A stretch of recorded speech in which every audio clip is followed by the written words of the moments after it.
ജമ്മാക്കണോ ഖസറാക്കണോ, ജമ്മും ഖസറുമാക്കണോ, അതാത് സമയത്ത് നിസ്കരിക്കണോ? നിങ്ങൾക്ക് ഇപ്പൊ ഞാൻ പറഞ്ഞാൽ തിരിഞ്ഞോളന്നില്ല. മിനയിൽ ചെന്നാൽ ഈ അടി നിങ്ങൾക്കും കേൾക്കാവുന്നതാണ്. ഞാൻ നിങ്ങളോട് ഓർമ്മപ്പെടുത്തുന്നത്, ഞാൻ ആ സംബന്ധമായുള്ള പണ്ഡിത വീക്ഷണം എന്ത് എന്നാണ് ഞാൻ പറയുന്നത്. നിങ്ങൾ ശ്രദ്ധിക്കണം. നിങ്ങൾ ഇപ്പോൾ നല്ലോണം ശ്രദ്ധിച്ചാൽ നിങ്ങൾക്ക് അതിൽ നിന്നൊരു യഖീൻ കിട്ടും. ആ യഖീൻ അനുസരിച്ചാണ് നിങ്ങൾ അമൽ ചെയ്യേണ്ടത്. ഇമാമുന ശാഫിഈ റളിയല്ലാഹു അൻഹുവിന്റെ അധ്യാപന രീതി രേഖപ്പെടുത്തിയുള്ള ശാഫിഈ മദ്ഹബ് അനുസരിച്ച്, അപ്പൊ നിങ്ങൾ ചോദിക്കും, എന്താ ഈ ഷാഫി ഹനഫി ദീനൊന്നല്ലേ? ദീനെന്നാണ് ഈ പറഞ്ഞത്. അത് ഈ പണ്ഡിതന്മാർ അതിൽ നിന്ന് മനസ്സിലാക്കിയിട്ട് പറഞ്ഞത് കൊണ്ടാണ് അവരങ്ങനെ പറഞ്ഞു എന്ന് പറയുന്നത്. ഇമാമുന ശാഫിഈ റളിയല്ലാഹു അൻഹുവിന്റെ മദ്ഹബ് അനുസരിച്ച് ഹജ്ജിലും ഉംറയിലും ഹജ്ജിന്റെ സമയത്ത് പുണ്യ നബി സല്ലല്ലാഹു അലൈഹി വസല്ലമ തങ്ങൾ ജമ്മാക്കിയതും ഖസറാക്കിയതും അള്ളാന്റെ ഹബീബ് രണ്ടും ചെയ്തിട്ടുണ്ട്. ആ രണ്ടും റസൂലുള്ള ചെയ്തത് ഹജ്ജിന്റെ അമൽ എന്ന നിലക്കല്ല. അത് പുണ്യ നബി സല്ലല്ലാഹു അലൈഹി വസല്ലമ തങ്ങൾ യാത്രക്കാരനായിരുന്നു എന്ന രീതിയിലാണ്. കാരണം ജംഅ ഖസർ എന്ന ആനുകൂല്യം ഹജ്ജിന്റെ അമലിൽ പെട്ടതല്ല. അത് യാത്രക്കാരൻ അല്ലാഹു അനുവദിച്ച ആനുകൂല്യമാണ്. അപ്പൊ ആ ആനുകൂല്യം എന്ന രീതിയിലാണ് പുണ്യ നബി ജമ്മും ഖസറുമാക്കിയത് എന്നതാണ് ഷാഫിഈ മദ്ഹബിലെ പ്രബലം. നിങ്ങൾക്ക് തിരിയുണ്ടോ? കോയിറച്ചിന്നോ പോത്തിറച്ചിന്നോ എന്തേന്നോ രണ്ടുണ്ടോ? കോയും പോത്തുണ്ട്. കോയും പോത്തുണ്ടല്ലേ? അപ്പൊ ഉറങ്ങാൻ ഒന്നുകൂടി സുഖമാണ്. സാധാരണയായി ഉച്ചക്ക് ചോറ് വെച്ച് ഉറങ്ങുന്ന ആൾക്കാരുണ്ടോ നിങ്ങളെ കൂട്ടത്തില്? അപ്പൊ നിങ്ങളൊന്ന് മനസ്സ് കൊടുത്ത് ശ്രദ്ധിച്ചാൽ ഇത് മനസ്സിലാവും. ജമ്മ ഖസർ എന്നത് ഹജ്ജിലെ ജംഉം ഖസറും, അതായത് ദുൽഹിജ്ജ 9 10 ഒക്കെ പുണ്യ നബി തങ്ങൾ ചെയ്ത ജംഉം ഖസറും ഹജ്ജിന്റെ ആനുകൂല്യമാണോ യാത്രയുടെ ആനുകൂല്യമാണോ? പ്രബലാഭിപ്രായം യാത്രയുടെ ആനുകൂല്യമാണ് എന്നാണ്. ഇമാമുന ശാഫിഈ റളിയല്ലാഹു അൻഹു പക്ഷക്കാരനാണ്. റസൂലുള്ള ജമ്മു ആക്കിയിട്ടുണ്ട്, ഖസറു ആക്കിയിട്ടുണ്ട്. റസൂലുള്ള ചെയ്തുകൊണ്ട് നമ്മൾ ചെയ്യാം, അങ്ങനെ പറയാൻ പറ്റൂല. അങ്ങനെ ചില ആളുകൾ പറയാം. ഒരു പറഞ്ഞിട്ട് നമുക്ക് തോന്നും ശരിയല്ലേ. റസൂലുള്ള എന്തുകൊണ്ട് ചെയ്തു എന്ന് പറയണം. വെറുതെ പറഞ്ഞാൽ പോലെ പുണ്യം അങ്ങനെ ചെയ്തു എന്നാ ഒരൊട്ടകത്ത് അറുത്താ പോരാ, ഹജ്ജിൽ 100 ഒട്ടകത്ത് അറക്കണം. എന്തുകൊണ്ട്? നിങ്ങൾ മിണ്ടുന്നില്ല. എന്തുകൊണ്ട്? ഒരിക്കൽ ഒരാൾ എന്നോട് വന്നിട്ട് ചോദിച്ചു, നിങ്ങളെങ്ങനെ മുസ്ലിം ജമ്മും ഖസറാക്കല്? റസൂലുള്ള ഖസറാക്കിയതല്ലേ എന്ന് ചോദിച്ചു.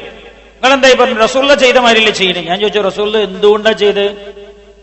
അപ്പൊ അയാൾ പറയില്ല, അതൊന്നും നോക്കേണ്ട ആവശ്യമില്ല, റസൂലുള്ള ചെയ്ത മാതിരി ചെയ്താൽ മതി. അപ്പൊ ഞാൻ ഒപ്പരോട് ചോദിച്ചു, അവൻ റസൂലുള്ള ചെയ്ത മാതിരി ചെയ്യണമെങ്കിൽ നിസ്കാരത്തിൽ മാത്രമല്ല എല്ലാം അങ്ങനെ ചെയ്യണം.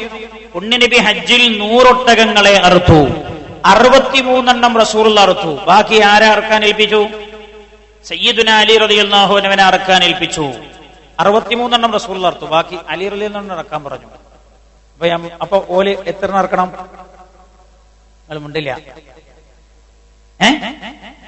അല്ല, അവരും 100 ഇറക്കണം. 100 റസൂലുള്ളാന്റെ പേരിൽ അറുത്തതാണ്. അവിടെ ഇല്ല, അവിടെ റസൂലുള്ള പറഞ്ഞില്ല, കാരണം പൈസ ചെലവാകും. ഞാൻ പറയുന്നത് പുണ്യ നബി എന്തു ചെയ്തു എന്നല്ല, എന്തുകൊണ്ട് ചെയ്തു എന്നും കൂടി പഠിക്കണം. അള്ളാന്റെ ഹബീബ് ജമ്മും ഖസറുമാക്കി. എന്തുകൊണ്ട്? റസൂലുള്ള മുസാഫിറായിരുന്നു എന്നതുകൊണ്ടാണ്. എങ്ങനെ റസൂലുള്ള മുസാഫിറാവുക? പുണ്യ നബി മദീനയിൽ നിന്ന് അല്ലോ ശ്രദ്ധിക്കണേ, പുണ്യ നബി മദീനയിൽ നിന്ന് പുറപ്പെട്ടത് ദുൽഹിജ്ജ 3 ദുൽഖഅദ് 23 റസൂലുള്ള മദീനയിൽ എത്തിച്ചേരുന്നത് ദുൽഹിജ്ജ 4 ദുൽഹിജ്ജ 4 എത്തി. തവാഫും എവിടെ ഞാൻ പറഞ്ഞേ? ഞാൻ മദീനത്ത് ഇന്ന് പോകുന്നു, മദീനത്ത് എത്തി തന്നെ പറഞ്ഞേ. അത് ഞാൻ ഉപയോഗിച്ച ചോറിന്റെ ചെറിയ എഫക്റ്റാ. അപ്പൊ മദീനത്തുനിന്ന് ദുൽഖഅദ് 23 പോന്ന് ദുൽഹിജ്ജ 4 മക്കയിലെത്തി. അപ്പൊ 4 തവാഫ് സഅയൊക്കെ ചെയ്തു. ദുൽഹിജ്ജ 4, 5, 6, 7, 8 റസൂലുള്ള അങ്ങോട്ട് പോയി, മിനയിലേക്ക് പോയി. അപ്പൊ റസൂലുള്ളാന്റെ യാത്ര മുറിഞ്ഞിട്ടില്ല. എന്തുകൊണ്ട്? ഒരാളുടെ യാത്ര മുറിയുന്നത് ഒരാൾ ഒരു സ്ഥലത്ത് എത്തിയിട്ട് ആ സ്ഥലത്ത് 4 ദിവസം താമസിക്കാൻ അയാൾ കരുതുകയോ അല്ലെങ്കിൽ 4 ദിവസം അയാളുടെ താമസിക്കുകയോ ചെയ്യുമ്പോഴാണ് യാത്ര മുറിയുന്നത്. അപ്പൊ ഞാൻ പാറക്കടവിൽ വന്നു, ഞാനൊരു 130 കിലോമീറ്റർ അപ്പുറത്തുനിന്ന് വരുന്ന ആളാന്ന് വിചാരിച്ചോളൂ നിങ്ങള്. ഞാനിവിടെ വരുമ്പോ തന്നെ ഞാൻ 5 ദിവസം കഴിഞ്ഞിട്ട് പോകുള്ളൂ എന്ന് ഉറപ്പാ. എന്നാൽ ഞാൻ ഇവിടെ എത്തുന്നോട് കൂടെ എന്റെ യാത്ര മുറിയും. ഞാൻ ഇവിടെ മുഖീമാകുന്ന ഹുക്കുമിലേക്ക് വരും. അതാണ് അവിടുത്തെ യാത്രക്കാരനും അല്ലാത്തവനും തമ്മിലുള്ള വ്യത്യാസം. അപ്പൊ പുണ്യ നബി 4 ദിവസം മക്കത്ത് നിന്നിട്ടില്ല. 3 ദിവസം പൂർത്തിയായി 4-ാം ദിവസം മിനയ്ക്ക് പോയി. 9-ന്റെ അന്ന് എങ്ങോട്ട് പോയി? അറഫയിലേക്ക് പോയി. 10-ന്റെ അന്ന് വീണ്ടും മിനയിൽ തിരിച്ചു വന്നു. 11, 12, 13 അത് കഴിഞ്ഞപ്പോഴേക്ക് അപ്പൊ 4 ദിവസം അവിടെ ആയിട്ടില്ല. അപ്പോഴേക്ക് അവിടുന്ന് പോയി. പുണ്യ നബി വിദാഇന്റെ തവാഫും ചെയ്ത് മദീനത്തേക്ക് പോയി. അപ്പൊ റസൂലുള്ള സ്വല്ലല്ലാഹു അലൈഹി വസല്ലം തങ്ങൾ ജമ്മും ഖസ്റുമാക്കിയത് റസൂലുള്ള മുസാഫിറായിരുന്നു എന്നതുകൊണ്ടാണ്. അപ്പൊ മുസാഫിർ എന്ന ഹുക്കുമിലുള്ളവനെ ജമ്മും ഖസ്റും ആക്കാവൂ. ഇത് നല്ലോണം ശ്രദ്ധിക്കണ്ട. ഇത് നിങ്ങൾ മനസ്സിലാക്കണ്ടോ? ഗവൺമെന്റ് കോട്ടയിൽ പോകുന്ന ആളുകളുടെ പ്രത്യേകം പറയില്ല, അടി നല്ലോ നടക്കും മീനയിൽ. നിങ്ങളോട് പലരും വന്ന് പല കോലത്തിലാ പറയാ. നിങ്ങൾ ആകെ അങ്കഹാപ്പിലാവും. നിങ്ങൾ വിചാരിക്കും പഠിച്ചോനെ എനിക്കൊന്നും അറിയില്ലല്ലോ, ഞാനിപ്പോ എന്താ കാട്ടേണ്ടത്? നല്ലോ നിങ്ങൾ മനസ്സിലാക്കേണ്ട ഒരു മസ്അലയാണിത്. അപ്പൊ നിങ്ങൾ യാത്രക്കാരൻ എന്ന ഹുക്കുമിലുള്ളവരാണെങ്കിൽ നിങ്ങൾക്ക് ജമ്മും ഖസ്റുമാക്കാം. അതെങ്ങനെ ഉസ്താദേ? ഞങ്ങൾ യാത്രക്കാരനാണോ അല്ലെന്ന് ഇപ്പൊ ഞങ്ങൾക്ക് തിരിയോ? ഞങ്ങൾ യാത്രക്കാരനല്ലേ, കാരണം ഇന്ത്യയിൽ നിന്ന് പോയാലല്ലേ. അതല്ല നോക്കണേ. അങ്ങനെയാണെങ്കിൽ എല്ലാവരും യാത്രക്കാരാണ്. നിങ്ങൾ നാട്ടിൽ നിന്ന് പോയി ദുൽഹിജ്ജ നിങ്ങൾ നാട്ടിൽ നിന്ന് മക്കയിലെത്തിയിട്ട് നിങ്ങൾ 4 ദിവസം അതിൽ കൂടുതലോ മക്കയിൽ നിന്നു. എന്നാൽ നിങ്ങളുടെ യാത്ര മുറിഞ്ഞുപോയി. നിങ്ങൾ മുഖീമിന്റെ സ്ഥാനത്താണ്. അപ്പൊ പിന്നെ നിങ്ങൾ ദുൽഹിജ്ജ 8-ന് അല്ലെങ്കിൽ 7-ന് ഇഹ്റാം ചെയ്ത് മിനയിൽ പോയാൽ നിങ്ങൾ എന്താക്കാൻ പറ്റൂല? ജമ്മ ഖസ്റാക്കാൻ പറ്റൂല. അതാത് നിസ്കാരത്തിന്റെ സമയത്ത് നിങ്ങൾ വുളൂ ചെയ്ത് പൂർണ്ണമായി നിസ്കരിക്കണം. ഇതാണ് ശാഫിഈ മദ്ഹബിലെ പ്രബലാഭിപ്രായം. ദുൽഹിജ്ജ 8-ന് പറ്റൂല, 9-ന് പറ്റൂല, 10-ന് പറ്റൂല, 11-ന് പറ്റൂല, 12-ന് പറ്റൂല, 13-ന് പറ്റൂല. ഇവിടെയൊക്കെ നിങ്ങൾ അതാത് സമയത്ത് പൂർത്തിയായി നിസ്കരിക്കണം. അതാണ് ശാഫിഈ മദ്ഹബിലെ പ്രബലാഭിപ്രായം. അതന്നെയാണ് ഒന്നും ഉഷാറുള്ളത്. എന്തുകൊണ്ട്? നിസ്കാരം എന്നുള്ളത് ഹജ്ജിന്റെ അമലല്ല. നിസ്കാരം എന്നുള്ളത് ഏതിന്റെ അമല? നിസ്കാരം എന്നുള്ളത് തനിയെ തന്നെ ഒരമലാണ്. യാത്രക്കാരന് ജമ്മു ഖസ്ർ എന്ന ആനുകൂല്യമുണ്ട് എന്ന് പണ്ടേ നമ്മൾ പഠിച്ചിട്ടുണ്ട്. അപ്പൊ പുണ്യ നബി മുസാഫിറായത് കൊണ്ടാണ് ജമ്മു ഖസ്റാക്കിയത് എന്ന അഭിപ്രായമാണ് കുറച്ചുകൂടി. നിങ്ങളെന്താ മിണ്ടാത്? നിങ്ങളുടെ കൂടെ ഇല്ല. അതാണൊരു ചില കാര്യങ്ങളൊക്കെ പറയുമ്പോഴും നമുക്ക് കേൾക്കുമ്പോൾ ഒരു കുട്ടൻസ് തോന്നുമല്ലോ. അതാണ് ഉഷാറുന്നത്. എന്നാൽ അങ്ങനെയാണ്. രണ്ടാളും ന്യായം പറഞ്ഞു. അപ്പൊ ചില ആൾക്കാർ പറയില്ലേ, രണ്ടിലും ന്യായം ഉണ്ടെങ്കിലും ആ കുഞ്ഞൗദ പറഞ്ഞതാണ് കുറച്ചുകൂടി ഒരു ഉഷാർ എന്ന് പറയില്ല നമ്മള്. നബി പറഞ്ഞു. ഈ 2-ാം പക്ഷം പറഞ്ഞത് എന്താ അറിയോ? 2-ാം പക്ഷം പറയുന്നത് പുണ്യ നബി ജമ്മും ഖസ്റുമാക്കിയിട്ടുണ്ട്, ഖസ്റുമാക്കിയിട്ടുണ്ട്. അത് ഹജ്ജിന്റെ അമൽ എന്ന രീതിയിൽ ചെയ്തതാണ്, യാത്രക്കാരൻ എന്ന രീതിയിലല്ല എന്നാണ് അവരുടെ അഭിപ്രായം. അങ്ങനെയെങ്കിൽ ആ പക്ഷമാണ് നമ്മൾ ചേരുന്നതെങ്കിൽ ഹജ്ജിൽ ജമ്മും ഖസ്റും ചെയ്യാവുന്നതാണ്. മനസ്സിലായല്ലോ? ദുൽഹിജ്ജ 9-ന്റെ അന്ന് പുണ്യനബി ജമ്മും ഖസ്റുമാക്കി. അപ്പൊ അതേപോലെ നമ്മൾ ചെയ്യണം. പുണ്യനബി ഖസ്റാക്കിയ സ്ഥലത്ത് ഖസ്റാക്കുക. അതാണ് അവർ 1-ാം പക്ഷത്തിലാണ് ഇമാം ശാഫിഈ റളിയല്ലാഹു അൻഹു ഉള്ളത്. ഇത് നിങ്ങൾ അടിസ്ഥാനപരമായി മനസ്സിലാക്കിയില്ലെങ്കിൽ മിനയിൽ നിങ്ങൾ കുടുങ്ങും. അപ്പൊ ഞാര് വന്ന് പഠിപ്പിച്ചാലും നിങ്ങൾ ഏത് ന്യായത്തിനൊപ്പമാണുള്ളത് ആ ന്യായം അനുസരിച്ചാണ് നിങ്ങൾ ചെയ്യേണ്ടത്. അല്ലാഹു സുബ്ഹാനഹു വ തആല ഖൈറിലേക്ക് ലികുല്ലിൻ വിജ്ഹ ഹുവ മുവല്ലിഹാ ഫസ്തബിഖുൽ ഖൈറാത്ത്. ഏറ്റവും ഖൈറുള്ളത് ഏതാണോ ആ ഭാഗത്താണ് നമ്മൾ ഉണ്ടാകേണ്ടത്. അല്ലാഹു നമുക്ക് തൗഫീഖ് ചെയ്യട്ടെ. അപ്പോ മിനയിലെ നിസ്കാരം 5 വക്ത് നിസ്കാരം മിനയിൽ വെച്ച് നിസ്കരിക്കൽ സുന്നത്താണ്. അതെങ്ങനെ നിസ്കരിക്കണം എന്നപ്പോ ഞാൻ പറഞ്ഞേ. ഞാൻ എങ്ങനെ നിസ്കരിക്കണം എന്നപ്പോ നിങ്ങളോട് പറഞ്ഞേ. അപ്പൊ നിങ്ങൾ ഇങ്ങനെയാണെങ്കിൽ അങ്ങനെ. ഇനി ഒരാൾ ദുൽഹിജ്ജ 4-നാണ് മക്കയിലെത്തിയത്, എന്നാ അയാൾക്ക് ജമ്മും ഖസ്റും ആക്കാം. കാരണം അയാൾ മിനയിൽ പോകുമ്പോ 4 ദിവസം എവിടെ പൂർത്തിയായിട്ടില്ല, മക്കയിൽ പൂർത്തിയാക്കിയിട്ടില്ല. ഒരാൾ മദീനയിൽ നിന്ന് ദുൽഹിജ്ജ 4-നാണ് വന്നത്, എന്നാ അയാൾക്ക് ജമ്മും കസ്റുവാക്കാം. കാരണം അയാൾക്ക് 3 ദിവസം അയാളുടെ താമസ സ്ഥലത്ത് അയാൾ നാട്ടിൽ പൂർത്തിയാകുന്നില്ല. അപ്പൊ അതാണ് പ്രബലാഭിപ്രായം. ഇനി ശ്രദ്ധിച്ചോളൂ. അപ്പൊ ദുൽഹിജ്ജ 8-ന് മിനയിൽ ചെയ്യേണ്ട അമൽ. പിന്നെന്താ മിനയിൽ പണി? ദുൽഹിജ്ജ 9-ന്റെ അറഫക്ക് വേണ്ടി തയ്യാറാവുക. അറഫക്ക് വേണ്ടി മാനസികമായും ശാരീരികമായും തയ്യാറാവുക. എന്തുകൊണ്ട്? അൽ ഹജ്ജു അറഫ, ഹജ്ജെന്ന് പറഞ്ഞാൽ അറഫയിൽ നിൽക്കലാണ് എന്ന് നബിയുനാ റസൂലുള്ളാഹി. ഹജ്ജിന്റെ പ്രധാന അമലാണ് അറഫയിൽ നിൽക്കുക എന്നുള്ളത്. ശാരീരികമായും മാനസികമായും നമ്മൾ അതിനു വേണ്ടി തയ്യാറാവണം. കാരണം അറഫ കഴിയുമ്പോഴേ ഹാജിമാർ മാനസികമായും ശാരീരികമായും ക്ഷീണിച്ചു പോകും. അതാണ് അറഫ. ഒന്ന് അള്ളാഹു എടുത്തു കുടയും അറഫയിൽ. യാത്ര തന്നെ വലിയ ബുദ്ധിമുട്ടാണ്. യാത്ര അങ്ങനെ ചിലപ്പോ ചില യാത്രാ സംഘത്തൊക്കെ അള്ളാഹുട് പരീക്ഷിച്ചു. എനിക്കൊരു അനുഭവം തന്നെ. ഒരിക്കൽ ഞങ്ങളുടെ കൂടെയുള്ള ഒരു ബസ്സിൽ എല്ലാ വലിയ വലിയ അമീർമാരും ഇതിന്റെ കമാൻഡർമാരും ഒക്കെ ഉള്ള ഒരു ബസ്സാണ്. 5-6 ആൾക്കാർ ചുമതലയുള്ളവർ തന്നെ ഉണ്ട്. ബാക്കി 50 ഹാജിമാരുണ്ട്. ഈ ബസ്സായിട്ട് വഴി തെറ്റി. രാത്രി 12 മണിക്ക് വഴിയാണ് തെറ്റിയിട്ട് അറഫയിൽ എത്തുന്നത് പിറ്റേന്ന് ഉച്ചക്ക് 11 മണിക്കാണ്. ഓരോരുത്തർ അറഫയിൽ ഇങ്ങനെ വരുമ്പോ ഓരോരുത്തരെ കണ്ണുമൂർ എത്രണ്ട്? നിങ്ങള് ഒരു 35 കിലോ ഭാരമുണ്ട്. എന്താ? ആരും പഴപ്പിച്ചതല്ല, അവരാണ് പഴച്ചു പോണം. പഴച്ചിട്ട് അവർക്ക് വഴി മനസ്സിലാവുന്നേ ഇല്ല. എങ്ങനെയായിട്ടും ഡ്രൈവർക്ക് വഴി തിരിയുന്നില്ല. ഒരു സ്ഥലത്ത് പോകുമ്പോൾ വേറെ സ്ഥലത്തേക്ക് എത്തുന്നത്, വേറെ സ്ഥലത്ത് പോകുമ്പോൾ വേറെ സ്ഥലം. അങ്ങനെ റോഡുകളുടെ സ്ഥിതി അങ്ങനെ പല രീതിയിലുണ്ടാവും. ദുഷ്കരാണ്. മാനസികമായും ശാരീരികമായും ക്ഷീണിച്ചു. അറഫ കഴിഞ്ഞിട്ട് മുസ്ദലിഫയിലേക്ക് യാത്രയുണ്ട്. വല്ലാത്ത ദുഷ്കരമായ യാത്രയാണത്. അള്ളാഹു എളുപ്പമാക്കി തരട്ടെ.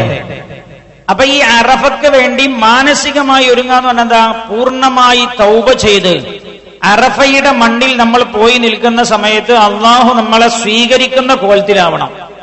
നബി സല്ലല്ലാഹു അലൈഹി വസല്ലം തങ്ങൾ അറഫയെ കുറിച്ച് പറഞ്ഞത്, ഒരാൾ അറഫയിൽ നിന്നിട്ട് അള്ളാഹു അയാൾക്ക് പുറത്തു കൊടുത്തിട്ടില്ല എന്ന് വിശ്വസിക്കലാണ് ഏറ്റവും വലിയ തെറ്റ്. ഞങ്ങൾ ആ സ്ഥലത്തേക്ക് നമ്മൾ പോകുമ്പോൾ അള്ളാഹു എത്തിച്ചു തരട്ടെ. ഒരാൾ അറഫയിൽ നിന്നിട്ട് അയാൾക്ക് അള്ളാഹു പുറത്തു കൊടുത്തിട്ടില്ല എന്ന് വിശ്വസിക്കലാണ് ഏറ്റവും വലിയ തെറ്റ്.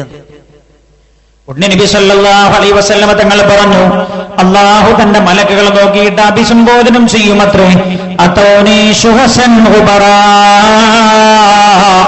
എന്റെ അടിമകളതാ എന്റെ തൃപ്തി തേടി ചളി പുരണ്ടവരായും മുടി ജട പിടിച്ചവരായും വന്നിരിക്കുന്നു. മലക്കുകളെ ഉഷ്ഹിദുകും അന്നീ ഖദ് ഗഫർതു ലഹും, ഞാൻ ഓൽക്കൊക്കെ പുറത്തു കൊടുത്തിട്ടുണ്ട്, നിങ്ങളെ ഞാൻ സാക്ഷിയാക്കുകയാണ്. മലക്കുകളെ അറഫയിൽ നിന്ന് മുഴുവൻ ആളുകൾക്കും അള്ളാഹു പുറത്തു കൊടുക്കുന്ന അള്ളാഹു മണ്ണിൽ നമ്മളെ എത്തിച്ചു തരട്ടെ. നബി പറയാണ് സല്ലല്ലാഹു അലൈഹി വസല്ലം, പിശാച് വല്ലാതെ അവശനായി പോകുന്ന ദിവസമാണത്. വല്ലാതെ ശുഷ്കിച്ച് അവസനായി പോകുന്ന ദിവസമാണ് പിശാച്. ദുൽഹിജ്ജ 9-ന്റെ അറഫ. കാരണം മൗഖിഫിൽ നിന്ന് എല്ലാവർക്കും അള്ളാഹു പുറത്തു കൊടുക്കുന്നു എന്നത് തന്നെയാണ് അതിന്റെ കാരണം എന്നാണ്. അപ്പൊ അങ്ങനെയുള്ള ഒരു ദിവസത്തിന് വേണ്ടി നമ്മൾ ഒരുങ്ങുക. ശാരീരികമായി ഒരുങ്ങാം, മാനസികമായി ഒരുങ്ങാം. തൗബ ചെയ്യുക. പൂർണ്ണമായും തൗബ ചെയ്ത് ദിക്റിലും ഇസ്തിഗ്ഫാറിലുമായി കഴിഞ്ഞുകൂടുക. അങ്ങനെ ദുൽഹിജ്ജ 9-ന്റെ സുബഹി നിസ്കാരം കഴിഞ്ഞ് സൂര്യോദയത്തിന് ശേഷം മിനയിൽ നിന്ന് അറഫയിലേക്ക് പുറപ്പെടുക. ഏറ്റവും ശ്രേഷ്ഠമായ രീതിയായിട്ടത് മുത്തവഫിന്റെ ബസ്സിനെ ആശ്രയിക്കുന്നവരാണെങ്കിൽ മുത്തവഫ് പറയുന്ന സമയത്ത് കൊണ്ടിരും. അപ്പൊ ചിലപ്പോ രാത്രി കൊണ്ടിരും. ആ ബസ് ആശ്രയിക്കുന്നവരാണെങ്കിൽ ഒരാൾ നടന്ന് ചെയ്യാൻ, നിങ്ങൾ അജ്ജിന് കൊണ്ടോ? നീലക്കുപ്പാൻ കൊണ്ടോ? നിങ്ങൾക്ക് എത്ര വയസ്സ്? 34. ആ വയസ്സിലൊക്കെയാണ് അജ്ജിന് കൊണ്ട്. നിങ്ങളെ കൂടെ വാപ്പുണ്ടോ? ഉമ്മ ഉണ്ട്. ഉമ്മക്ക് എത്ര വയസ്സ്? 50. ഉമ്മ ശാരീരികമായി ക്ഷീണിച്ചാളാ. അപ്പങ്ങൾ നടക്കാൻ പാടില്ല. നിങ്ങൾ ഉമ്മാന്റെ കൂടെ പോകണം. അപ്പൊ ഈ 30 പേര് പറഞ്ഞേ നിസാർക്ക് ഒറ്റക്ക് പോവാന്ന് വിചാരിക്ക. 34 വയസ്സ്. കണ്ടിട്ട് നല്ല ആരോഗ്യം ഉണ്ടെന്നാ തോന്നണേ. അങ്ങനല്ലേ? കുഴപ്പമൊന്നുമില്ലല്ലോ? ഉണ്ടോ? അങ്ങനെ ആക്കട്ടെ. ആ മൂപ്പര് തീരുമാനിക്കാം, ഫുള്ളും ഞാൻ നടന്നാ ചെയ്യാം. ഭയങ്കര കൂലിയാണ് നടന്ന് ഹജ്ജ് ചെയ്യണേ. പക്ഷെ നിങ്ങളെ കൂടെ ഉമ്മ ഉള്ളതുകൊണ്ട് ക്ഷീണിതയായ ഉമ്മയെ വെച്ച് നിങ്ങൾ അങ്ങനെ ചെയ്യാൻ പാടില്ല. ഉമ്മ അവശയായി പോകും. അപ്പൊ നിങ്ങൾ ബസ്സിനെ ആശ്രയിച്ചെന്നെ പോകും. മൂപ്പര് വിചാരിക്കുക ഫുള്ള് ഞാൻ നടന്നാണ് ചെയ്യുന്നത്, ഭയങ്കര കൂലിയാണ്. ഓരോ സ്റ്റെപ്പിനും എത്ര കൂലിയാരങ്ങൾ. ഓരോ ഹജ്ജിന് നടക്കുന്ന ഓരോ കാൽപാദത്തിനും അല്ലാഹു ലക്ഷങ്ങളാണ് പ്രതിഫലം രേഖപ്പെടുത്തുന്നത്. ഹദീസുകൾ സംസാരിക്കുന്നുണ്ട്. മൻ സവാബു മൻ ഹജ്ജ മാഷിയൻ. എന്റെ അടുത്തൊരു കിതാബുണ്ട്, ഹജ്ജിന്റെ പ്രതിഫലങ്ങൾ പറയുന്നൊരു കിതാബ്. എറിഞ്ഞാൽ ഇന്നത്, മുടി കളഞ്ഞാൽ ഇന്നത് ഒക്കെ പറയുന്നൊരു കിതാബുണ്ട്. നമ്മളൊന്നും പറയണേ ഇല്ല, നമ്മള് കർമ്മം മാത്രം ടച്ച് ചെയ്ത് പോവാം. അതിലുണ്ട് നടന്നു ഹജ്ജ് ചെയ്താൽ സവാബു മൻ ഹജ്ജ മാഷിയൻ, നടന്ന് ഹജ്ജ് ചെയ്താളുടെ കൂലി എന്ന് പറഞ്ഞൊരു അധ്യായം തന്നെയാണ്. നടക്കാൻ ഒരാൾ തീരുമാനിച്ചാൽ എല്ലാ കാര്യം പൂർണ്ണമായി ചെയ്യാൻ കഴിയും. അപ്പൊ ചെയ്യുന്നുവെങ്കിൽ നല്ലതാണ്. ആരോഗ്യമുള്ളവർ കൂടെ വാപ്പയമ്മ പ്രായമുള്ളവരൊന്നുമില്ല എങ്കിൽ അങ്ങനെ ചെയ്യാം. ദുൽഹിജ്ജ 9 ഏറ്റവും ശ്രേഷ്ഠമായ രീതി സൂര്യോദയത്തിന് ശേഷം മിനയിൽ നിന്ന് പുറപ്പെടുക, അറഫയിലേക്ക് പോവുക. ദുൽഹിജ്ജ 9 ഉച്ചയോടുകൂടെ അറഫയിൽ എത്തിച്ചേരുക. അറഫയിൽ ഒരു പള്ളിയുണ്ട്, ആ പള്ളിയുടെ പേര് മസ്ജിദു നമിറ എന്നാണ്, അല്ലെങ്കിൽ മസ്ജിദ് ഇബ്രാഹിം. ആ പള്ളി അറഫയുടെ അകത്തല്ല, പള്ളിയുടെ മഹാഭൂരിഭാഗവും അറഫയുടെ ബൗണ്ടറിയുടെ വെളിയിലാണ്. അതിന്റെ മുൻഭാഗം ഒരല്പഭാഗം മാത്രമാണ് അറഫയിൽ പെടുന്നത്. ആ പള്ളിയുടെ പരിസരത്തായി ഒരുമിച്ച് ചേരുക. ദുൽഹിജ്ജ 9 ഉച്ചക്ക് ആ പള്ളിയിൽ നടക്കുന്ന ഖുതുബയിലും നിസ്കാരത്തിലും പങ്കെടുക്കുക.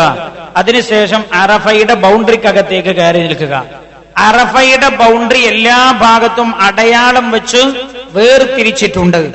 അറഫ എന്ന പദത്തിന്റെ അർത്ഥം അറിഞ്ഞു, മനസ്സിലാക്കി എന്നൊക്കെയാണ്. ആ പേര് അറഫക്ക് വരാൻ പല കാരണങ്ങളും പറയുന്നുണ്ട്. ഒന്ന് പറയുന്നത്, മഹാനായ അബൂന അബുൽ ബഷർ ആദം അലൈഹിസ്സലാമിനെ അള്ളാഹു സ്വർഗത്തിൽ നിന്ന് ഭൂമിയിലേക്ക് ബഹിഷ്കൃതനാക്കി.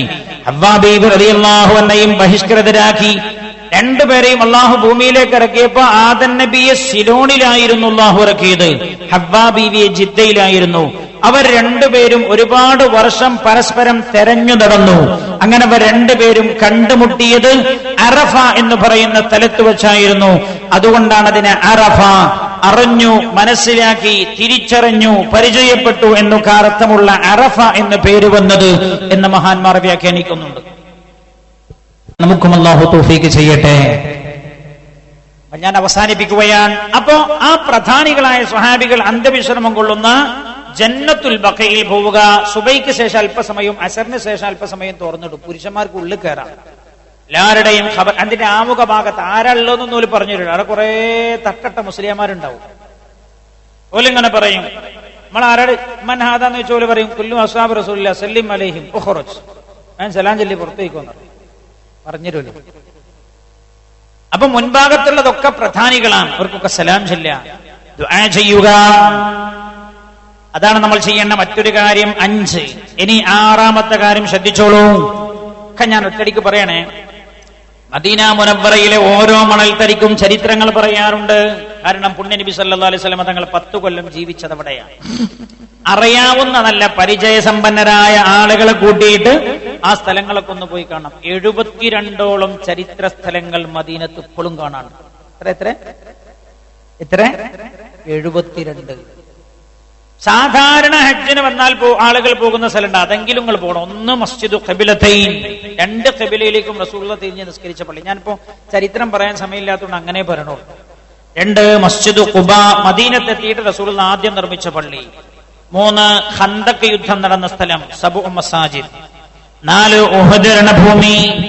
പുണ്യ നബി സല്ലല്ലാഹു അലൈഹി വസല്ലം തങ്ങൾ പൊട്ടിക്കരഞ്ഞ മണ്ണാണ് ഉഹദിന്റെ രണഭൂമി. സയ്യിദുനാ ഹംസത്തുൽ കർറാർ റളിയല്ലാഹു അൻഹു ഷഹീദായി കിടക്കുന്ന രംഗം കണ്ടുകൊണ്ട് അല്ലാഹുവിന്റെ ഹബീബിന്റെ കണ്ണ് നിറഞ്ഞുപോയി. റസൂലുള്ളാഹിന്റെ ഇളയപ്പേണ്. ഉഹദിന്റെ രണഭൂമി ഇങ്ങനെ കൊടുമ്പിരി കൊള്ളാണ്. ആദ്യഘട്ടം മുസ്ലിങ്ങൾക്ക് വിജയിച്ചു, ശത്രുക്കളൊക്കെ ഒളിച്ചോടിപ്പോയി. പുണ്യനബിന്റെ ചെറിയ വാക്ക് അവർ ധിക്കരിച്ചുപോയി. ശത്രുക്കൾ രണ്ടാമത് തിരിച്ചു വന്നിട്ട് യുദ്ധം കൊടുമ്പിരി കൊണ്ട ഘട്ടാണ്. അല്ലാഹുവിന്റെ ഹബീബിന്റെ നേരെ അമ്പ് ചീറിപ്പാഞ്ഞു വരുന്നുണ്ട്. ഹംസ റളിയല്ലാഹു അൻഹു റസൂലുള്ളാഹിനെ മാറ്റി നിർത്തിയിട്ട് മുന്നിലും പിമ്പിലും ഇടത്തും വലത്തും നിന്ന് യുദ്ധം ചെയ്തു. അല്ലാഹുവിന്റെ ഹബീബിന്റെ നേരെ വരുന്ന അക്രമങ്ങൾ മുഴുവൻ തടുത്തുകൊണ്ടിരിക്കുമ്പോഴാണ് വഹ്ശി എന്റെ സ്വാതന്ത്ര്യം മാത്രം ലക്ഷ്യം വെച്ചിട്ട് ഒരു പാറിന്റെ പിന്നിൽ ഇങ്ങനെ ഒളിച്ചിരിക്കുന്നുണ്ടായിരുന്നു. ഒരു ചാട്ടുടി ഹംസ റളിയല്ലാഹു അൻഹുവിനെ നേരെ പ്രയോഗിച്ചത്. ആ ചാട്ടുളി നേരെ ഹംസ റളിയല്ലാഹു അൻഹുവിന്റെ ശരീരത്തിൽ വന്ന് പതിച്ചു. മഹാനവറുകൾ രണഭൂമിയിൽ രക്തം ചീറ്റി വീട് വഫാത്താവുകയാണ്, ഷഹീദാവുകയാണ്. യുദ്ധമൊക്കെ കഴിഞ്ഞപ്പോ റസൂലുള്ളാഹി എല്ലാ സഹാബികളും വിളിച്ചു കൂട്ടിയിട്ട് ചോദിച്ചു, അയിന അമ്മി ഹംസ, എന്റെ അമ്മ, എന്റെ ഇളയുപ്പ ഹംസ റളിയല്ലാഹു അൻഹു നിങ്ങൾ ആരെങ്കിലും കണ്ടോന്ന് ചോദിച്ചു. ജീവിച്ചിരിക്കുന്നവരിൽ കാണാൻ, ജീവിച്ചിരിക്കുന്നവരിൽ മഹാനവറുകളില്ല, ഷഹീദായി കിടക്കുന്നവരിൽ ഉണ്ടോ എന്ന് പരിശോധിക്കാൻ പറഞ്ഞു. സ്വഹാബികൾക്ക് മനസ്സിലായില്ല. പുണ്യനബി തന്നെയാണ് തിരിച്ചറിഞ്ഞത്. കണ്ടപ്പോ തിരിച്ചറിയാൻ പോലും പറ്റാത്ത കോലത്തിലാണ്. കാരണം ഹംസ റളിയല്ലാഹു അൻഹുവിന്റെ നേരെ ചാട്ടുളി പ്രയോഗിച്ച് രക്തം വാർന്നൊഴുകി രണാകണത്തിൽ വീണതിന് ശേഷം ഹിന്ദു വന്നു. ഹിന്ദു വന്നിട്ട് കയ്യിലുണ്ടായിരുന്ന ചാട്ടുളി എടുത്തിട്ട് നെഞ്ച് കുത്തിപ്പിളർത്തു, കരൽ പുറത്തെടുത്തു, ചവച്ചു തുപ്പി, കണ്ണ് ചുഴന്നു, ചെവി മുറിച്ചു, കയ്യൊക്കെ അരിഞ്ഞു മാറ്റി, ശരീരത്തിന്റെ പല ഭാഗങ്ങളും മുറിച്ചു കഷ്ടങ്ങളാക്കി മാറ്റിയിട്ടുണ്ട്. ഈ രംഗങ്ങനെ കണ്ടപ്പോൾ അല്ലാഹുവിന്റെ ഹബീബ് കരഞ്ഞുപോയി. ഹാദാ അമ്മി ഹംസ, ഇതാണ് എന്റെ ഇളയപ്പ ഹംസ. ഹംസ, അല്ലാഹു എന്റെ ഇളയപ്പാക്ക് കരുണ ചെയ്യട്ടെ എന്ന് പറഞ്ഞ അല്ലാഹുവിന്റെ ഹബീബ് കണ്ണുനീർ വാർത്ത ഉഹദാണ്. ആ ഉഹദിൽ പോണം. പല ആളുകൾ ഉഹദ് പോയിട്ട് ഓലി ചെയ്യലെന്താ വെച്ചാൽ തസ്ബീഹ്മാല വാങ്ങാൻ പോല. ഉഹദിൽ നമ്മളാ ചരിത്രമാണ് ഓർക്കേണ്ടത്. ഉഹദ് വേദനയുടെ ചരിത്രം മാത്രം പറഞ്ഞു തരുന്ന മണ്ണാണ്. പടച്ച റബ്ബ് അവിടെ എത്തി ശുഹദാക്കൾക്ക് സലാം ചെല്ലാൻ അല്ലാഹു തൗഫീഖ് ചെയ്യട്ടെ. ഹബീബായി നബിയുനാ റസൂലുള്ളാഹി സല്ലല്ലാഹു അലൈഹി വസല്ലം തങ്ങൾ എല്ലാ കൊല്ലവും ഉഹദിൽ സിയാറത്ത് ചെയ്യാറുണ്ട്. എല്ലാ വർഷവും വഫാത്താകുന്നതിന് മുമ്പ് പോലും ഉഹദ് പോയിട്ട് റസൂലുള്ളാഹി വന്നത്. വഫാത്താണ് റബീഉൽ അവ്വലിലാണല്ലോ. സഫർ 11 റസൂലുള്ളാഹി ഉഹദ് പോയിനാ. ഉഹദ് പോയിട്ട് റസൂലുള്ളാഹി സ്വഹാബികൾക്ക് സലാം ചൊല്ലി, ഉഹദിൽ കിടക്കുന്ന ശുഹദാക്കൾക്കൊക്കെ സലാം ചൊല്ലി. കൽ മുവദ്ദിഇ ലിൽ അഹ്യാഇ, മഹാന്മാർ രേഖപ്പെടുത്തുന്നുണ്ട്, ജീവിച്ചിരിക്കുന്ന ഒരാള് ജീവിച്ചിരിക്കുന്ന മറ്റൊരാളോട് യാത്ര പറഞ്ഞ് ഇറങ്ങണ പോലെയാണ് റസൂലുള്ളാഹി അന്ന് സലാം പറഞ്ഞ് യാത്ര ചോദിച്ചിറങ്ങിയത്. എവിടുന്ന്? ഉഹദിന്ന്. ഹദീസാണത്. ഉഹദിന്ന് ഇറങ്ങിയത് നന്റെ ഹബീബ് അങ്ങനെ വന്നു. പിന്നെ റസൂലുള്ളാഹി ഉഹദിക്ക് പോയിട്ടില്ല. പിന്നെ പുണ്യനബി വഫാത്തായി പോയി. ഉഹദിൽ പോകണം, ഖന്തഖ് ഇതൊക്കെ പോകണം. പിന്നീട് കുറെ മസ്ജിദു ഖമാമ, മഴയ്ക്ക് വേണ്ടി നിസ്കരിച്ച സ്ഥലം. മസ്ജിദു ബിലാൽ, മദീന പള്ളിയുടെ ബാങ്ക് വിളിക്കാരനായിരുന്ന ബിലാൽ റളിയല്ലാഹു അൻഹുവിന്റെ വീട് നിന്നിരുന്ന സ്ഥലം. അതേപോലെ മസ്ജിദു അലി, അലി റളിയല്ലാഹു അൻഹുവിന്റെ വീട് നിന്നിരുന്ന സ്ഥലം. ഒരുപാട് സ്ഥലങ്ങളുണ്ട്, ചരിത്ര സ്മാരകങ്ങൾ. മസ്ജിദു ഇജാബ, പുണ്യനബി 3 കാര്യത്തിന് ദ്വാരന്നിട്ട് 2 ഒരുത്തം കൊടുത്തു, ഒന്നിനല്ലാഹു ഉത്തരം കൊടുത്തില്ല. ഒക്കെ ഒന്ന് കാണണം. മസ്ജിദു അബീദുൽ ഗിഫാരി, അബൂദർ റളിയല്ലാഹു അൻഹുവിന്റെ വീട്. ഒരുപാട്, ഒരു 1073ഓളം സ്ഥലങ്ങളുണ്ട്. പുണ്യനബി ബദറിലേക്ക് സ്വഹാബികളെയും കൊണ്ട് പുറപ്പെട്ട് ദുആ ചെയ്ത് പുറപ്പെട്ട ഒരു പള്ളിയുണ്ട് മദീനത്ത്. ഒക്കെ കാണാം. പറ്റുമെങ്കിൽ നല്ല പരിചയസമ്പന്നനായ ആളെ കൂട്ടിയിട്ട് കാണാൻ പറ്റാവുന്ന സ്ഥലങ്ങളൊക്കെ നിങ്ങൾ കാണണം. റഹ്മാനായ റബ്ബ് ഹജ്ജ് കഴിഞ്ഞ് പൂർണ്ണമായും ജീവിതത്തിൽ മാറ്റം ഉൾക്കൊണ്ട് തിരിച്ചു വരുന്നവരിൽ നമ്മെ ഉൾപ്പെടുത്തട്ടെ. ആമീൻ എന്ന് ദുആ ചെയ്ത് നമ്മളൊരു യാസീൻ ഓതി ദ്വാരക്കാൻ, അതിന് മാത്രമുള്ള സമയമേ ഇനിയുള്ളൂ. നിങ്ങൾക്കൊക്കെ തിരിച്ചു പോകണം. അതുകൊണ്ട് നമ്മൾ നേരെ ദ്വായിലേക്ക് കിടക്കുന്ന നമ്മുടെ ഈ വർഷത്തെ ക്യാമ്പും അവസാനിക്കുകയാണ്. ദുൽഹിജ്ജ 10 അഖബയിൽ കല്ലെറിഞ്ഞതിന് ശേഷം കഅബയിൽ പോയി തവാഫ് ചെയ്യാതെ ദുൽഹിജ്ജ 13 തവാഫും സഅയും ചെയ്യാൻ പറ്റുമോ? ഓ, ഒരു കുഴപ്പമില്ല. തിരിഞ്ഞില്ല, മനസ്സിലായോ? 10 തവാഫും സഅയും ചെയ്തില്ല, 13 ചെയ്ത് ഒരു പ്രശ്നമില്ല. റസൂലുള്ളാഹി സ്വല്ലല്ലാഹു അലൈഹി വസല്ലം തങ്ങൾക്ക് സലാം ചൊല്ലാൻ ഏൽപ്പിച്ചവർക്ക് എങ്ങനെയാണ് ചൊല്ലേണ്ടത് ഞാൻ പറഞ്ഞല്ലോ. ഏൽപ്പിച്ച ആളെ പേര് ഓർമ്മ ഉണ്ട് നിൽക്കുക. അല്ലാഹുവേ, അബൂബക്കറാജി, അല്ലാഹുവിന്റെ റസൂലേ, അങ്ങേക്ക് അബൂബക്കറാജി സലാം ചൊല്ലിയിട്ടുണ്ട്. അസ്സലാമു അലൈക യാ റസൂലല്ലാഹ്, അല്ലെങ്കിൽ അസ്സലാമു അലൈക യാ റസൂലല്ലാഹ് അൻ ഫുലാൻ, ഇന്ന ആൾ അങ്ങേക്ക് സലാം ചൊല്ലിയിട്ടുണ്ട്. ആളെ പേര് പറയാം. അൻ ആരാണോ ആളെ പേര്. ആളെ പേര് അറിയില്ലെങ്കിൽ ഏൽപ്പിച്ച ഒരുപാട് ആളുകളുണ്ട്, അവരുടെ സലാം അങ്ങേക്ക് ചൊല്ലുന്നു എന്ന് ചൊല്ലുക. ഓർമ്മയില്ലെങ്കിൽ തവാഫ് ചെയ്യുമ്പോൾ ഇബ്രാഹിം മക്കാം തൊട്ടാൽ തവാഫ് ബാത്തിലാകുമോ? ഇബ്രാഹിം മക്കാം തൊട്ടാൽ തവാഫ് ബാത്തിലാവൂല.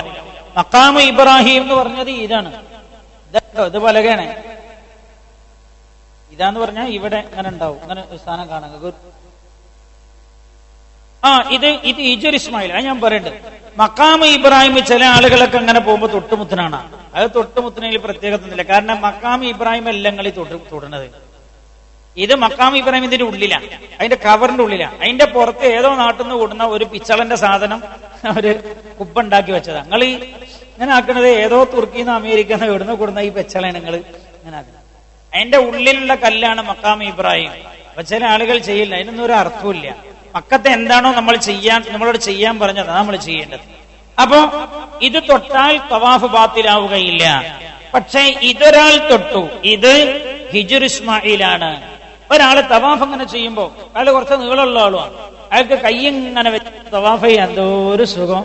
ഇത് മാർബിളാണ്, എന്തോ ഒരു മിനുസും. അയാൾ ഇതിന്റെ മുകളിൽ കൈവച്ച് തവാഫ് ചെയ്താൽ തവാഫ് ബാത്തിലാകുന്നതാണ്.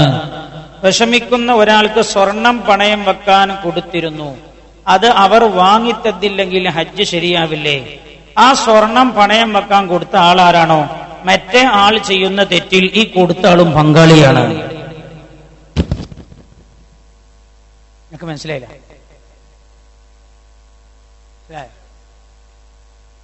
ഒരാൾ പൈസക്ക് വിഷമിച്ചു, അയാൾക്ക് ലോൺ എടുക്കണം. അയാൾ വന്നിട്ട് പറഞ്ഞു എന്റെ സ്വർണ്ണം ഒന്നും കൊണ്ടാ, ഞാൻ പണയം വെക്കട്ടെ, പൈസ കുറച്ച് വാങ്ങാനാ, പിന്നെ എടുത്തരാം. അപ്പൊ ചോദിച്ചത് അയാൾ എടുത്തു തന്നിട്ടില്ല, അതുകൊണ്ട് അവര് വാങ്ങിത്തില്ലെങ്കിൽ ഹജ്ജ് ശരിയാവില്ലേ? ആ പണയം വെക്കാൻ കൊടുത്തിട്ട് പണയം പലിശക്ക് പൈസ സ്വർണം കൊടുത്ത് വാങ്ങിയ ആൾ ചെയ്യുന്ന തെറ്റിൽ ഈ കൊടുത്ത ആള് ഒന്നാം പ്രതിയാണ്.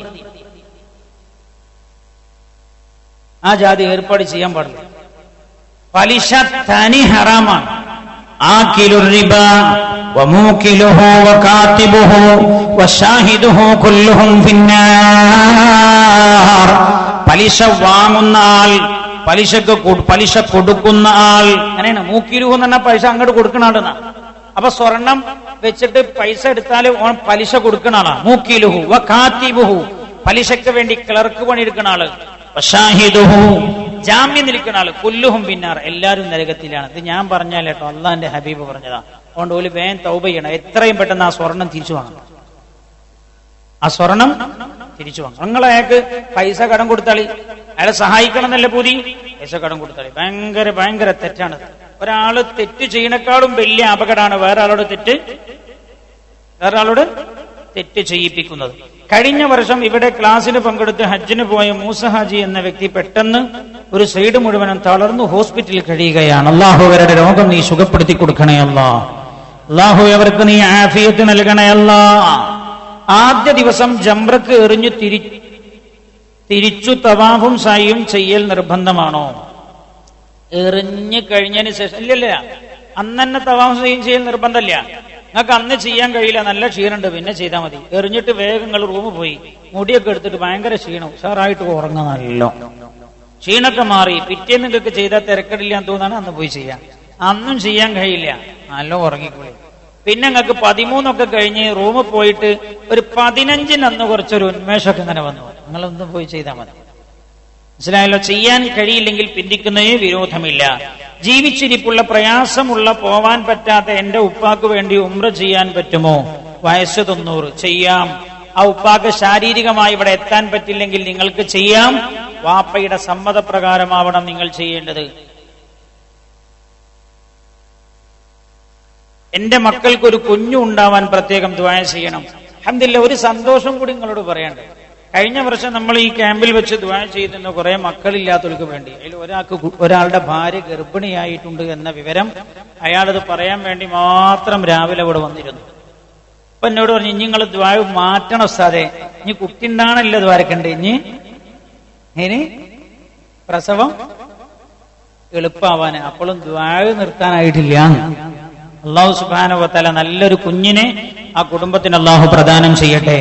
മരണപ്പെട്ട ഭർത്താവ്, ഉപ്പ, ഇത്താത്ത എന്നിവർക്ക് ദുആ ചെയ്യാൻ ഹിഫ്ദുൽ ഖുർആനിലേക്ക്, ഹിഫ്ദ് കുട്ടികൾക്ക് എന്ന് പറഞ്ഞ ആവശ്യത്തിന്റെ ചെലവിലേക്ക് 500 രൂപ അല്ലാഹു സുബ്ഹാനഹു വ തആല മരണപ്പെട്ടു പോയ ഭർത്താവിനും പിതാവിനും അവരുടെ സഹോദരിക്കും അല്ലാഹു പുറത്തു കൊടുക്കുമാറാകട്ടെ. അല്ലാഹു അവരുടെ ഖബറിടം നീ വെളിച്ചമാക്കി കൊടുക്കണേ അല്ലാഹ്, സന്തോഷമാക്കി കൊടുക്കണേ റബ്ബേ. മകളുടെ സുഖപ്രസവത്തിന് വേണ്ടി ദുആ ചെയ്യാൻ അല്ലാഹു സുബ്ഹാനഹു വ തആല ആ കുട്ടിയുടെ രോഗം, ആ കുട്ടിയുടെ പ്രസവം അല്ലാഹു എളുപ്പമാക്കി കൊടുക്കുമാറാകട്ടെ. അതേപോലെ പാലത്തായി ഖദീജ അജ്ജുമ്മ എന്നിവർ സുഖമില്ലാതെ ബേബി ഹോസ്പിറ്റലിൽ ഈ വർഷം ഹജ്ജിന് പോകാനുള്ളവരാണ്. അവരുടെ അസുഖം സുഖപ്പെടാൻ വേണ്ടി ദുആ ചെയ്യാൻ അല്ലാഹുവേ, അവർ ചെയ്യാൻ പോകുന്ന കർമ്മത്തിന്റെ മഹത്വം കൊണ്ട് അവരുടെ രോഗം നീ എത്രയും പെട്ടെന്ന് സുഖപ്പെടുത്തി കൊടുക്കണേ റബ്ബേ. ആരോഗ്യവതിയായി തിരിച്ചു വരാൻ തൗഫീക്ക് നൽകണേ റബ്ബേ. അതേപോലെ ഈ വർഷം എന്റെ കൂടെ യാത്ര ചെയ്യാനുള്ള മട്ടന്നൂർ സ്വദേശിയായ ഒരു സഹോദരി ബ്ലീഡിംഗ് ആയി ഹോസ്പിറ്റലിലാണ്, ഓപ്പറേഷൻ വേണ്ടി വരുമെന്ന് ഡോക്ടർമാർ പറഞ്ഞിട്ടുണ്ട്. അല്ലാഹു അവരുടെ രോഗം നീ സുഖപ്പെടുത്തണേ റബ്ബേ, ആശ്വാസം നൽകണേ അല്ലാ. അവരുടെ മനസ്സിന്റെ വേദനക്ക് നീ പരിഹാരം കൊടുക്കണേ അല്ലാ. മരണപ്പെട്ടു പോയ എന്റെ ഭാര്യയ്ക്ക് വേണ്ടി ദുആ ചെയ്യാൻ ഒരു സഹോദരനെ ഏൽപ്പിച്ചിട്ടുണ്ട്. അല്ലാഹു ആ സഹോദരിയുടെ ഖബറിടം വെളിച്ചമാക്കി കൊടുക്കട്ടെ. ഗുളിക കഴിക്കൽ നല്ലതല്ലെങ്കിൽ ഹജ്ജിന്റെ 6 ദിവസം മെൻസസ് ആയാൽ എന്തു ചെയ്യും? മനസ്സിലായോ? നമ്മളെ കൊടുക്കാണ്. ഗുളിക കഴിക്കണ്ടെന്നല്ലേ നിങ്ങൾ പറഞ്ഞ്? ഹജ്ജിന്റെ 6 ദിവസം മെൻസസ് ആയി എന്തു ചെയ്യും? ഒന്നും ചെയ്യാനില്ല. 6 ദിവസം മെൻസസ് ആയി എന്നുള്ളതുകൊണ്ട് എന്താ? ഒരു പ്രശ്നമില്ല. തവാഫല്ലാത്ത എല്ലാം നിങ്ങൾക്ക് ചെയ്യാം. അപ്പൊ തവാഫ് ഹൗസാതെ 6 ദിവസം കഴിഞ്ഞിട്ട് ചെയ്താൽ മതി. അപ്പോ ഇവിടെ ഒരു പ്രശ്നം, ആ ചോദിച്ച ചോദ്യത്തിൽ ചിലപ്പോ അങ്ങനെ ആയിരിക്കും ഉദ്ദേശിച്ചിട്ടുണ്ടാകുക. ദുൽഹിജ്ജ 9 മെൻസസ് ആവും. തവാഫ് ചെയ്യലപ്പോഴാ 10-നല്ലേ? തവാഫിന്റെ സമയം തുടങ്ങുന്നത് എപ്പോഴാ? അർദ്ധരാത്രി മുതലാണ്. ജംറത്തുൽ അഖബയിൽ എറിയാനുള്ള സമയം തുടങ്ങുന്ന അർദ്ധരാത്രി മുതലാണ്. മനസ്സിലായല്ലോ? ദുൽഹിജ്ജ 10-ന്റെ അന്ന് ഏറ്റവും ശ്രേഷ്ഠമായ സമയം നമ്മൾ നേരത്തെ പറഞ്ഞത്. അവശരായ പ്രായമുള്ള ആളുകൾക്കൊക്കെ എന്ത് ചെയ്യാ? മുസ്ദലിഫയിൽ നിന്ന് ദുൽഹിജ്ജ 10-ന്റെ അന്ന് രാവ് അർദ്ധരാത്രിക്ക് ശേഷം പുറപ്പെടുകയും ജംറത്തുൽ അഖബയിൽ തിരക്കാണിന് മുമ്പ് കല്ലെറിയുകയും മക്കത്ത് പോയി തവാഫും സയ്യൊക്കെ ചെയ്യുകയും ചെയ്യാം. അള്ളാന്റെ ഹബീബായ ഇളവ് കൊടുത്തിട്ടുണ്ട്. നമ്മൾ ഈ ഇളവ് ഇതൊന്നും പറയാൻ സമയം കിട്ടിയിട്ടില്ലല്ലോ, അടിച്ചു പോയതാ. പിന്നെ ഈ ഇളവ് അധികം ഞാൻ പറയില്ല, കാരണം ഈ ഇളവ് പറഞ്ഞ ഇളവിന് നിൽക്കും. മനസ്സിലായോ? അപ്പൊ ഈ ഹജ്ജിന്റെ ക്ലാസ്സിൽ ഞാൻ അധികം ഇളവ് പറയില്ല. ഇളവ് ആരെങ്കിലുമൊക്കെ പ്രയാസങ്ങൾ ചോദിക്കുമ്പോഴാണ് ആ ഇളവ് പറഞ്ഞു കൊടുക്കല്. അല്ലെങ്കിൽ എന്താ വെച്ചാല്, ഞാൻ ഈ ജീവിതത്തിൽ അങ്ങനെ ഒരു അനുഭവം എനിക്ക് ഉണ്ടായിട്ടുണ്ട്. ഒരിക്കൽ ഞാൻ പറഞ്ഞു, മുസ്ദലിഫയിൽ ബസ്സിൽ ഉറങ്ങിയാലും മതി, അതേപോലെ ഞാൻ പറഞ്ഞു മുസ്ദലിഫയിൽ നിന്ന് തന്നെ കല്ല് പെറുക്കല് നിർബന്ധമല്ല, സുന്നത്തേ ഉള്ളൂ. അപ്പം മിനേന്ന് പെറുക്കിയാലും മതി എന്ന് പറഞ്ഞതാ. ആ കൊല്ലം ബസ്സിൽ ഒരൊറ്റ കുട്ടി ഇറങ്ങിയിട്ട് കല്ല് പെറുക്കാൻ കൂട്ടാക്കിയില്ല. എന്നോട് പറഞ്ഞു, ഉസ്താദേ തണുക്കണ്, ഭയങ്കര തണുപ്പ്, നിങ്ങളല്ലേ പറഞ്ഞു ഇവിടുന്ന് പെറുക്കണം എന്നില്ല, അമ്മ മീനെ പോയി പെറുക്കാൻ തുടങ്ങി. അതിന്റെ ശേഷം ഞാൻ ഇളവ് പറയില്ല. മനസ്സിലായി? ഇളവ് പറയൽ വളരെ കുറച്ചതാണ്. അപ്പോ ഇങ്ങനെ ഒരു ഇളവ് അല്ലാഹുവിന്റെ ഹബീബ് പറഞ്ഞു കൊടുത്തിട്ടുണ്ട്. ഗുളിക കഴിക്കുക. അപ്പൊ ദുൽഹിജ്ജ 9-ന് മെൻസസ് ആവും. ഇവർക്കാണെങ്കിൽ ദുൽഹിജ്ജ 14-ന് തിരിച്ചു പോരും ചെയ്യണം. ടിക്കറ്റ് അന്നാണ്. എന്താ ടിക്കറ്റ്? അന്നാ തിരിച്ചു പോരേണ്ട ടിക്കറ്റ് അന്നാണ്. ആ ഇടയ്ക്കും തവാഫ് ചെയ്യാൻ ശുദ്ധിയാവുകയുമില്ല. അപ്പോൾ എന്തു ചെയ്യുമെന്നാണ് ഇപ്പൊ ചോദിച്ചത്. ഒരുപക്ഷെ ചോദ്യത്തിന്റെ അർത്ഥം അങ്ങനെ ആവാം. അങ്ങനെ പ്രതിസന്ധി ഘട്ടം വരുന്ന ഒരു സമയത്ത് ഡോക്ടറുടെ നിർദ്ദേശപ്രകാരം മരുന്ന് കഴിക്കുന്നതിന് വിരോധമില്ല. ഇനിയിപ്പോ അത് കഴിച്ചില്ല എന്ന് വെക്കാം, എന്നാലും ഇതിന് പരിഹാരമുണ്ട്. എന്താണ് ആ പരിഹാരം? ആ പരിഹാരം, ഒന്ന്, ടിക്കറ്റ് നീട്ടാൻ കഴിയുമെങ്കിൽ നീട്ടിൽ നീട്ടാം. ടിക്കറ്റ് നീട്ടാൻ പറ്റുമെങ്കിൽ ടിക്കറ്റ് നീട്ടാം. അല്ലെങ്കിൽ ഈ മെൻസസോട് കൂടെ തന്നെ തവാഫ് ചെയ്യാം. അശുദ്ധിയായിരിക്കെ തവാഫ് ചെയ്യുന്നതിന് വിരോധമില്ല എന്ന് ഹനഫി മദ്ഹബിന്റെ അഭിപ്രായമുണ്ട്. പക്ഷേ ഹനഫി മദ്ഹബിൽ മെൻസസ് ആയിരിക്കെ പള്ളി കടക്കാൻ പറ്റൂല. പള്ളി കടക്കാതെ എന്ത് ചെയ്യാൻ പറ്റൂല? മസ്ജിദുൽ ഹറാമിൽ കടക്കാതെ എന്ത് ചെയ്യാൻ പറ്റില്ല? തവാഫ് ചെയ്യാൻ പറ്റില്ല. അപ്പൊ ഈ ഇഹ്റാമിൽ, ഈ ഹജ്ജിന്റെ ഇഹ്റാമിലായിരിക്കെ മെൻസസായി മസ്ജിദുൽ ഹറാമിൽ കടക്കുക എന്ന ഒരു തെറ്റ് ചെയ്യുന്നതിന് പകരം ഒരു അറവ് കൊടുക്കുക. ആ അറവ് കൊടുത്തിട്ട് ഈ പെണ്ണിന് തവാഫ് ചെയ്യാവുന്നതാണ്. എന്താണ് അറക്കേണ്ടത്? ഒരൊട്ടകത്തെ, ബദനത്തിനെ അറക്കണം എന്നാണ്. ഒട്ടകം എന്ന് പറഞ്ഞാൽ 10,000-3000 റിയാലാവും. അപ്പൊ ടിക്കറ്റ് മാറ്റണത്, ടിക്കറ്റ് മാറ്റാൻ 10,000-20,000 റുപ്യ ആവുള്ളൂ. നിങ്ങൾ മാറ്റാൻ അങ്ങനെ മാറ്റാം. ഒട്ടകത്തെ അറക്കണം എന്നാ. ആടിനെ അറുത്താ പറ്റോ? അതിപ്പോ അങ്ങനെ പെട്ടെന്നാണ് പറയണ്ട എന്നാണ് എനിക്ക് തോന്നുന്നത്. മനസ്സിലായല്ലോ? ബദനത്ത് കൊടുക്കണം എന്നാണ്. അപ്പൊ ബദനത്തിനെ കൊടുത്ത് വേണമെങ്കിൽ നിങ്ങൾക്ക് അങ്ങനെ തവാഫ് ചെയ്യാവുന്നതാണ്. അതിനും വിരോധമില്ല.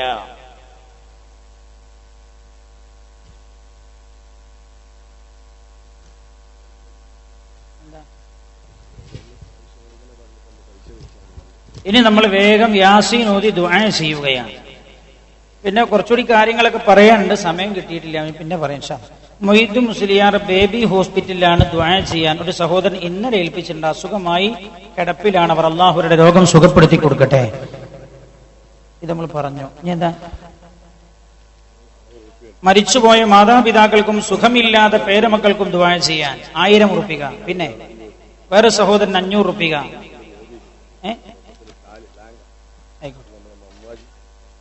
അവിടെ ആരോ എന്തോന്ന് ചോദിച്ചിരുന്നല്ലേ നേരത്തെ? ഒറ്റ വാക്കിൽ പറയാ, വിശദീകരിക്കേണ്ട സമയല്ലേ. ഏത് അറിവുണ്ടെങ്കിൽ അറക്കുക എന്ന് പറഞ്ഞത് ഏത് അറിവാണ് അപ്പം ചോദിച്ചത്? ഒരാൾക്ക് നിർബന്ധമായ അറിവുണ്ടെങ്കിൽ ആ അറിവ്, അതല്ല സുന്നത്തായ അറിവുണ്ടെങ്കിൽ ആ അറിവായാലും ആ അറിവ് കഴിഞ്ഞിട്ട്. ഇപ്പൊ ഒരാൾ ഉളുഹിയത്ത് ഇറക്കുന്നുണ്ട്, ആ അറിവ് കഴിഞ്ഞിട്ട് മുടിയെടുക്കലാണ് അതിന്റെ ശ്രേഷ്ഠമായ രീതി. മനസ്സിലായല്ലോ? അതാണ് അറിവുണ്ടെങ്കിൽ എന്ന് പറഞ്ഞത്. ബൈക്ക് അപകടത്തിൽപ്പെട്ട് മരണപ്പെട്ട MRA ബേക്കറിയിലെ ഫഹദ് എന്ന കുട്ടിക്ക് വേണ്ടി ദുആ ചെയ്യാൻ അവരുടെ കുടുംബം ഇവിടെ പ്രത്യേകം അറിയിച്ചിട്ടുണ്ട്. എന്റെ മകൾക്ക് ദേഹം മുഴുവൻ ഒരു വേദന, വാദസംബന്ധമായ രോഗമാണെന്ന് പറയുന്നു. ആയുർവേദ ഡോക്ടർമാർ കാട്ടി ചികിത്സിക്കുന്നുണ്ട്. അള്ളാഹു അസുഖം സുഖപ്പെടുത്തി കൊടുക്കുമാറാകട്ടെ. പിന്നെ ഒരുപാട് ആളുകൾ പ്രത്യേകം എടുത്തു പറയപ്പെടേണ്ടവർ ഇവിടെ ഉണ്ട്. ഒന്നും സമയം വൈകിയത് കൊണ്ട് ഞാൻ പ്രത്യേകം എടുത്തു പറയുന്നില്ല. ദുൽഹിജ്ജ 9 അശുദ്ധി വന്ന സ്ത്രീ കുളിക്കുന്നതിന് മുമ്പ് നാട്ടിലേക്ക് തിരിക്കുകയാണെങ്കിൽ എപ്പോഴാണ് നിർബന്ധ തവാഫ് ചെയ്യേണ്ടത്? അതാണ് ഇപ്പൊ നമ്മൾ പറഞ്ഞത്. അപ്പൊ അവർക്ക് വേണമെങ്കിൽ ഒന്നുകിൽ ടിക്കറ്റ് നീട്ടാം, അല്ലെങ്കിൽ ഒരറബ് കൊടുത്ത് തവാഫ് ചെയ്യാം. മനസ്സിലായല്ലോ? അതിനൊന്നും വിരോധമില്ല. കുടുംബശ്രീ വകയായി പൈസ വായ്പ വാങ്ങൽ തെറ്റുണ്ടോ? പലിശ ഉണ്ടോ? എനിക്കറിയില്ല. ഈ കുടുംബശ്രീയിൽ പലിശ ഉണ്ടായിരുന്നു? പലിശ ഉണ്ടോ മുസക്ക? അല്ലേ? ആ പൈസ ഇടുന്നുള്ള പൈസ ഓലെന്നെ പരസ്പരം ഓലെന്നെ പരസ്പരം ഇങ്ങനെ എടുക്കണത് ആ പൈസ. പലിശ ഇല്ല എങ്കിൽ വിരോധമില്ല. അതിനെപ്പറ്റി എനിക്ക് അറിയില്ല. ഈ കുടുംബശ്രീ എന്താ പഠിക്കണം ആദ്യം.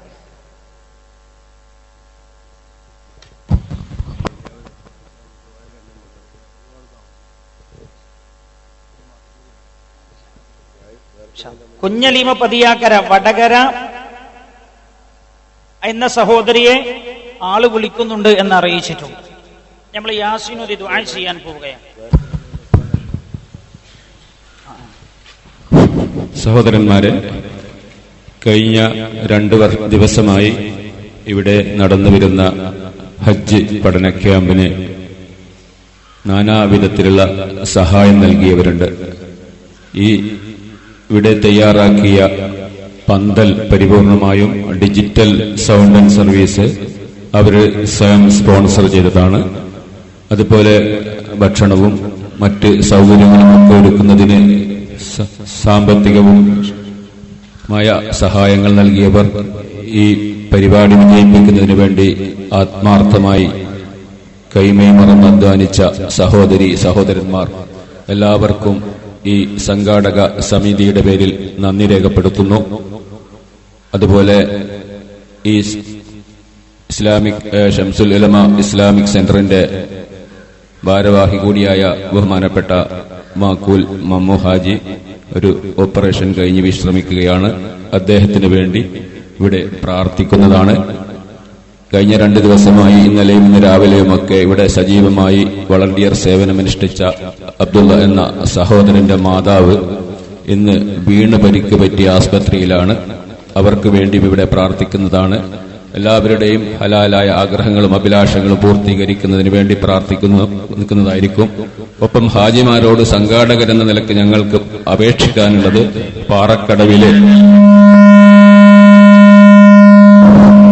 ഷംസുൽ ഉലമ ഇസ്ലാമിക് സെന്റർ ഈ പ്രദേശത്തിന്റെയും സമീപ പ്രദേശത്തിന്റെയും ഇസ്ലാമികമായ മുന്നേറ്റത്തിന് വേണ്ടി, ദീനീപരമായ പ്രവർത്തനങ്ങൾക്ക് വേണ്ടി ആവിഷ്കരിക്കുന്ന പദ്ധതികളൊക്കെ വിജയിക്കുന്നതിന് വേണ്ടിയും ഈ പ്രദേശത്ത് മുസ്ലിം സമൂഹത്തിനും സമുദായത്തിനും എന്റെയും ഉന്നമനത്തിനു വേണ്ടി പരിശുദ്ധ മക്കയിലും മദീനയിലെയും പുണ്യസ്ഥലങ്ങളിൽ പ്രാർത്ഥനക്കുത്തരം കിട്ടുന്ന പ്രദേശങ്ങളിൽ വെച്ച് പ്രാർത്ഥിക്കണമെന്ന് മാത്രമാണ് നിങ്ങളോട് അപേക്ഷിക്കാനുള്ളത്.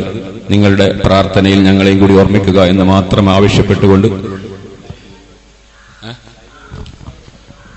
അതുപോലെ തന്നെ ഈ പരിപാടി കഴിഞ്ഞ 2 ദിവസമായി ലൈവായി സംപ്രേഷണം ചെയ്ത സഹോദരന്മാർക്കും നന്ദി രേഖപ്പെടുത്തുന്നു. ഈ പരിപാടിയിൽ എത്തിച്ചേർന്ന എല്ലാ ഹാജിമാർക്കും, എല്ലാ സഹോദരി സഹോദരന്മാർക്കും, നാട്ടുകാർക്കും, ഇതുമായി എല്ലാവിധത്തിലും സഹകരിച്ച എല്ലാ സഹോദരി സഹോദരന്മാർക്കും ഒരിക്കൽ കൂടി ആത്മാർത്ഥമായി നന്ദി രേഖപ്പെടുത്തുന്നു. ഒപ്പം തന്നെ എല്ലാറ്റിനും ഉപരിയായി ഈ പരിപാടി എല്ലാ തിരക്കുകളും മാറ്റിവെച്ചുകൊണ്ട്, സ്വന്തം കുടുംബത്തിന്റെയും ഒക്കെ തിരക്കുകളൊക്കെ മാറ്റിവെച്ചുകൊണ്ട് ആത്മാർത്ഥമായി ദീർഘയാത്ര ചെയ്ത് വിശ്രമമില്ലാതെ ഈ പരിപാടി അവതരിപ്പിച്ച ആദരണീയനായ ഈ സ്ഥാപനത്തിന്റെ പ്രസിഡന്റ് കൂടിയായ ബഹുമാനപ്പെട്ട മുസ്തഫ ഹുദവി അവർക്ക് പ്രത്യേകം നന്ദി രേഖപ്പെടുത്തുന്നു. അല്ലാഹു എല്ലാ അമലുകളും സാലിഹായ അമലുകളായി സ്വീകരിക്കട്ടെ എന്ന് പ്രാർത്ഥിക്കുന്നു. അസ്സലാമു അലൈക്കും. എൻ്റെ കുടുംബത്തിൽ വിവാഹപ്രായമെത്തിയ 5 പെൺകുട്ടികളുണ്ട്. ഭയങ്കര വിഷമമല്ലോ അല്ലേ? എല്ലാ ഹാജിമാരോടും ഞാൻ പറയണം, നിങ്ങൾ ഹജ്ജിന്റെ ദുആയിലൊക്കെ അത് ഉൾപ്പെടുത്തണം. വിവാഹപ്രായമെത്തിയ 5 പെൺകുട്ടികൾ തന്നെ വാപ്പയുടെ വേദന എത്ര ആഴത്തിലുള്ളതാകും. അള്ളാഹു ഖൈറായ ബന്ധങ്ങൾ അടുപ്പിച്ചു കൊടുക്കട്ടെ. അള്ളാഹുവെ എത്രയും പെട്ടെന്ന് ആ കുടുംബത്തിനെ സന്തോഷിപ്പിക്കണേ റബ്ബേ. വേഗം നമ്മളൊരു യാസീൻ ഓതി. ഏകദേശം 7 മണിയോളമാകും. മഗ്രിബിന് സമയമുണ്ട്. മഗ്രിബിന്റെ മുമ്പ് വീട്ടിലെത്തുകയില്ല എന്ന് തോന്നുന്ന സഹോദരിമാരൊക്കെ ഇവിടെ വെച്ച് തന്നെ അസർ നിസ്കരിച്ചിട്ടേ പോകാവൂ എന്ന് ഓർമ്മപ്പെടുത്തുകയാണ്. പിന്നെ ഉമ്മമാർ കരുതുന്ന വസ്ത്രങ്ങളുടെ കൂട്ടത്തിൽ കാലിന് ഒരു 3 ജോഡി ഷോക്സ് കട്ടിയുള്ളത് നിങ്ങൾ കരുതണം. കയ്യിന് 1-2 ജോഡി കരുതാം. അതിന് പുറമെ നിങ്ങൾ ഈ പർദ്ദ ഇട്ടനെ പല സമയത്തും നിസ്കരിക്കേണ്ടി വരിക. അപ്പൊ നിങ്ങൾ ഈ പർദ്ദയുടെ കൈ ഇവിടെ ടൈറ്റ് ആക്കുന്ന രീതിയിൽ ഷോക്സിന്റെ തല മുറിച്ച 1-2 ജോഡി ഷോക്സുകൾ നിങ്ങൾ കയ്യിൽ വെക്കുന്നത് നല്ലതാണ്. 11ാമത്തെ ഒരു കാര്യം കൂടെ പറയാനുള്ളത്, അതിപ്പോ ഈ ഹജ്ജിന്റെ അന്തസത്തയുമായി ബന്ധപ്പെടാതെ ഒറ്റ വാക്കിലാണ് ഞാൻ പറയുന്നത്. ഹജ്ജിന് അള്ളാഹു എന്തിനാ നമ്മളെ മക്കത്തേക്ക് വിളിച്ചു കൊണ്ടുപോണത്? എന്തിനാ നമ്മളുടെ മക്കത്തേക്ക് ചെല്ലാൻ പറഞ്ഞത്? ഹജ്ജ് ചെയ്യാൻ. എന്നാ അപ്പൊ നമ്മൾ പറയാം, എന്താണ് ഈ ഹജ്ജ്? അറഫയിൽ നിൽക്കാം, മിനയിൽ നിൽക്കാം, മുസ്ദലിഫയിൽ രാപ്പാർക്കുക, ഇതൊക്കെയാണല്ലോ. തവാഫ് ചെയ്യുക, സായി ചെയ്യുക. ഇതിപ്പോ അള്ളാഹ്ക്ക് പറഞ്ഞ പോലെ അറഫി അള്ളാന്റെ ഭൂമിയിൽ പെട്ട സ്ഥലമാണ്. നിങ്ങൾ ഈ പാറക്കടവിൽ ഏതെങ്കിലും ഒരു വിശാല മൈതാനിയിൽ കൊല്ലത്തിലൊരു ഒരുമിച്ച് കൂടെന്ന് പറഞ്ഞാൽ മതിയല്ലോ. തവാഫ് ചെയ്യുക. പാറക്കടവിലെ പള്ളി ഒന്ന് പോയിട്ട് എല്ലാവരും തവാഫ് ചെയ്യണമെന്ന് പറഞ്ഞാൽ പോരെ? കാരണം പാറക്കടവിലെ പള്ളി അള്ളാന്റെ വീട് തന്നെയല്ലേ. മക്കത്തേക്ക് അള്ള എന്തിനാ കൊണ്ടുപോകണമെങ്കിൽ നമ്മുടെ ഈമാൻ മാറ്റുരച്ച് നോക്കാനാ. നമുക്കൊരു പൊന്ന് കിട്ടിയാൽ നമ്മൾ ആ പൊന്നുമായിട്ട് ആരുടെ അടുത്ത് പോവാ? ഉസ്താദിന്റെ അടുത്തൊക്കെ. പണ്ടൊരു പെണ്ണുങ്ങളൊരു പൊന്ന് പോയപ്പോൾ ഇതുവായിരുന്ന പഠിച്ചോനെ ആർക്ക് കിട്ടിയാലും തിരക്കടില്ല, ഉസ്താദ്മാരെ കൈ കിട്ടാൻ ഞാൻ മതിയെന്നേ. അപ്പൊ ആരോ ചോദിച്ചു എന്താണ് അത്? ഉസ്താദ്മാരിങ്ങനെ അന്വേഷിച്ചു, കുറച്ചൊക്കെ അന്വേഷിച്ചു. അതിന്റെ മസാലൊക്കെ ഓൽക്ക് അറിയാലോ. പിന്നെ ഓല് പറയും തമല്ലത്തു. അങ്ങനെ ഒരു തമാശ പറയില്ലേ? അത് തമാശ പറയണതാണ്. ഒരു പൊന്നൊരാൾക്ക് കിട്ടിയാൽ ആ പൊന്നുമായിട്ട് അയാൾ തട്ടാനെടുത്തേക്ക് പോകും. എന്താ അത്? 22 കാരറ്റാണോ 18 തിരിയ തട്ടാനാ. അതേപോലെ നമ്മുടെ ഈമാൻ മാറ്റുരക്കുകയാണ് മക്കയിൽ. അവിടെ പോയിട്ട് അവിടെ വന്ന മഹാന്മാരുണ്ട്. ആ മഹാന്മാരുടെ ഈമാനും നമ്മുടെ ഈമാനും തമ്മിൽ മാറ്റുരക്കല. മിനയിൽ ഒരാൾ പോയിട്ട് 5 ദിവസം മിനയിലാണോ കഴിയേണ്ടത്? എന്താണ് മിനയിൽ നിൽക്കാൻ പറഞ്ഞത്? ഹജ്ജിന്റെ ദിവസങ്ങളിൽ 5 ദിവസം കാബന്റെ മുറ്റത്ത് ഇരിക്കണം എന്നല്ലേ പറയേണ്ടിയിരുന്നത്? എന്തിനാ മിനയിൽ പോയി ഇരിക്കണം എന്ന് പറഞ്ഞത്? ആ മിനയിലാണ് ഏറ്റവും വലിയ ത്യാഗം അള്ളാഹുവിന് വേണ്ടി സഹിച്ച ചരിത്രമുണ്ടായത്. പൊന്നുമോൻ ഇസ്മായിൽ അലൈഹിസ്സലാമിനെ അറുത്തത് ഖലീലുല്ലാഹി ഇബ്രാഹിം. അവിടെ അങ്ങനെ ഇരിക്കുമ്പോൾ ഒരു ഹാജി ആലോചിക്കണം, എന്റെ ഈമാനും ഖലീലുല്ലാഹി ഇബ്രാഹിം നബിയുടെ ഈമാനും തമ്മിൽ എത്ര അകൽച്ചയുണ്ട് എന്ന് ആലോചിക്കണം. അവിടെ നിന്ന് ഊർജം പകരാനാണ്. 11ാമത്തെ കാര്യം ഞാൻ നിങ്ങളെ ഓർമ്മപ്പെടുത്തുന്നത്, ഹജ്ജിന് തീരുമാനിച്ച ആൾക്ക് ഹജ്ജിന് മുമ്പോ ഹജ്ജിലോ ഹജ്ജിന് ശേഷമോ അള്ളാഹു അവരുടെ ഈമാൻ പരിശോധിക്കാനുള്ള പരീക്ഷണങ്ങൾ വന്നേക്കാം.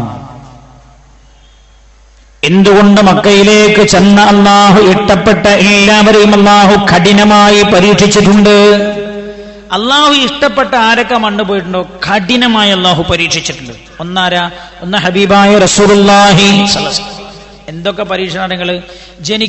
ജനിക്കണ സമയത്ത് തന്നെ പരീക്ഷണം. വാപ്പല്ല, 6ാം വയസ്സിൽ ഉമ്മ പോയി, 8ൽ വല്യാപ്പ പോയി, പൂർണ്ണ അനാഥ മോനായി. പിന്നെ 40ാമത്തെ വയസ്സിൽ നുബുവത്ത് കിട്ടി. പിന്നെ ഏറും കുത്തും അടിയും അക്രമവും തന്നെ.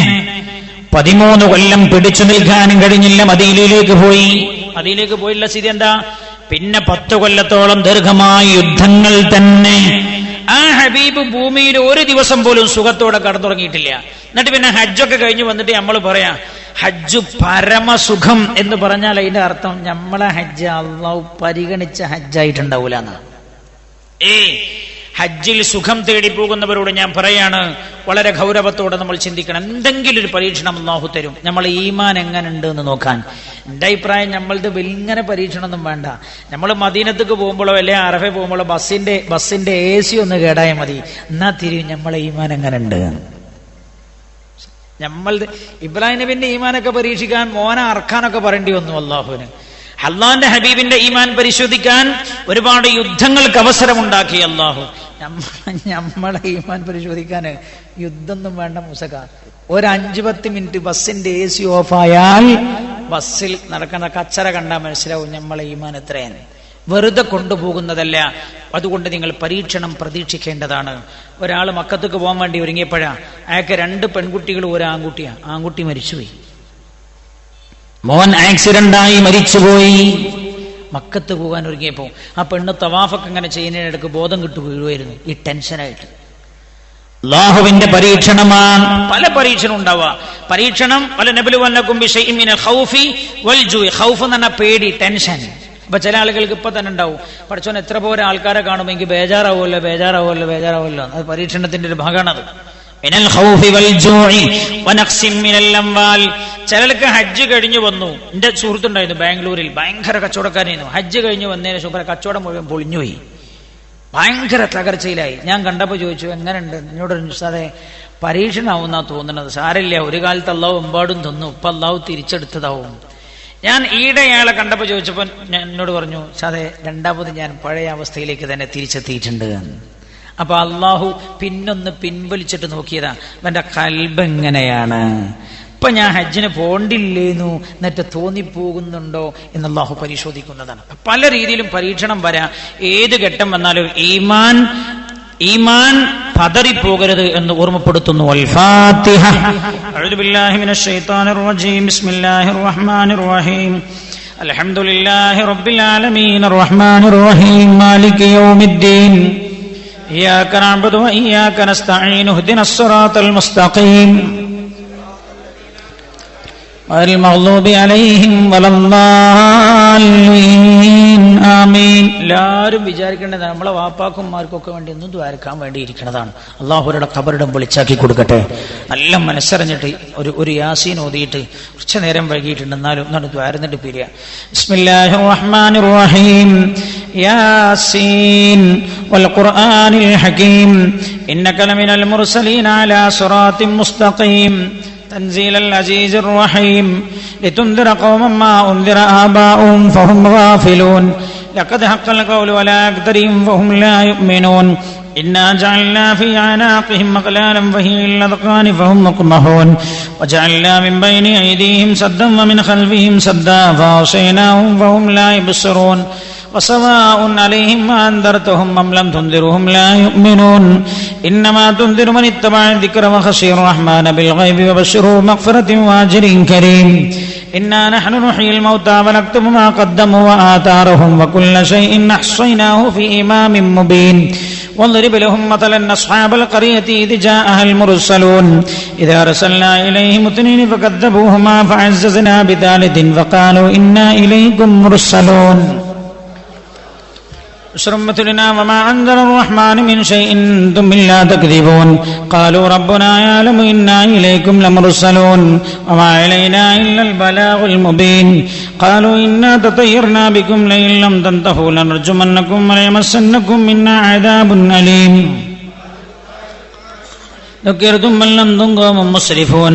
وجاء من أقصى المدينة رجل يسعى قال يا قوم اتبعوا المرسلين اتبعوا من لا يسألكم أجرا وهم مهتدون. وما لي لا أعبد الذي فطرني وإليه ترجعون. أتخذ من دونه آلهة يردر الرحمن بذر لا تغني عني شفاعتهم شيئا ولا ينقذون. إني إذا لفي ضلال مبين. إني آمنت بربكم فاسمعون. قيل ادخل الجنة قال يا ليت قومي يعلمون بما غفر لي ربي وجعلني من المكرمين. وما أنزلنا على قومه من بعده من جند من السماء وما كنا منزلين. إن كانت إلا صيحة واحدة فإذا هم خامدون يا حسرة على العباد ما يأتيهم من رسول إلا كانوا به يستهزئون قبلهم من القرون أنهم إليهم لا يرجعون وإن كل لما جميع الذين محضرون وآية لهم الأرض الميتة وأحييناها وأخرجنا منها حبا ومنه يأكلون وجعلنا فيها جنات من نخيل وأعناب وفجرنا فيها من العيون ليأكلوا من ثمره وما عملته أيديهم فلا يشكرون سبحان الذي خلق الأزواج كلها مما تنبت الأرض ومن أنفسهم ومما لا يعلمون فإذا هم مظلمون والشمس تجري لمستقر لها ذلك تقدير العزيز العليم القمر قدرناه منازل حتى عاد كالأرجون القديم أن تدرك القمر والليل سابق النهار وكل في فلك يسبحون حملنا ذريتهم في الفلك المشحون وخلقنا لهم من مثله ما يركبون وإن نشأ نغرقهم فلا صريخ لهم ولا هم ينقذون إلا رحمة منا ومتاعا إلى حين وإذا قيل لهم اتقوا ما بين أيديكم وما خلفكم لعلكم ترحمون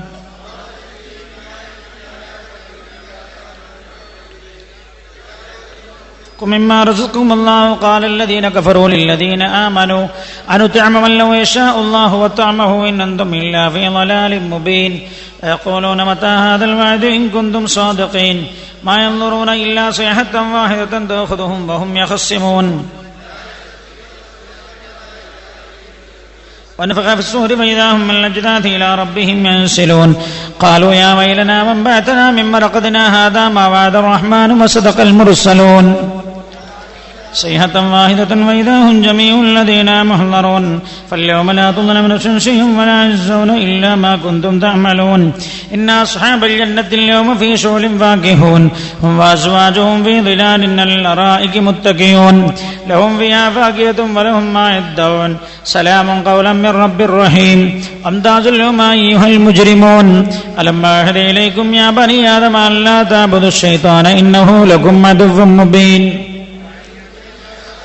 استقيم ولقد أضل منكم جبلا كثيرا فلم تكونوا تعقلون هذه جهنم التي كنتم توعدون اصلوها اليوم بما كنتم تكفرون اليوم نختم على أفواههم وتكلمنا أيديهم وتشهد أرجلهم بما كانوا يكسبون سنا على أعينهم فاستبقوا الصراط فأنى يبصرون ولو نشاء لمسخناهم على مكانتهم ما استطاعوا مضيا ولا يرجعون ومن نعمره ننكسه في الخلق أفلا يعقلون وما علمناه الشعر ما ينبغي له إنه إلا ذكر وقرآن مبين ينذر من كان حيا ويحق القول للكافرين أولم يروا أنا خلقنا لهم مما عملت أيدينا أنعاما فهم لها مالكون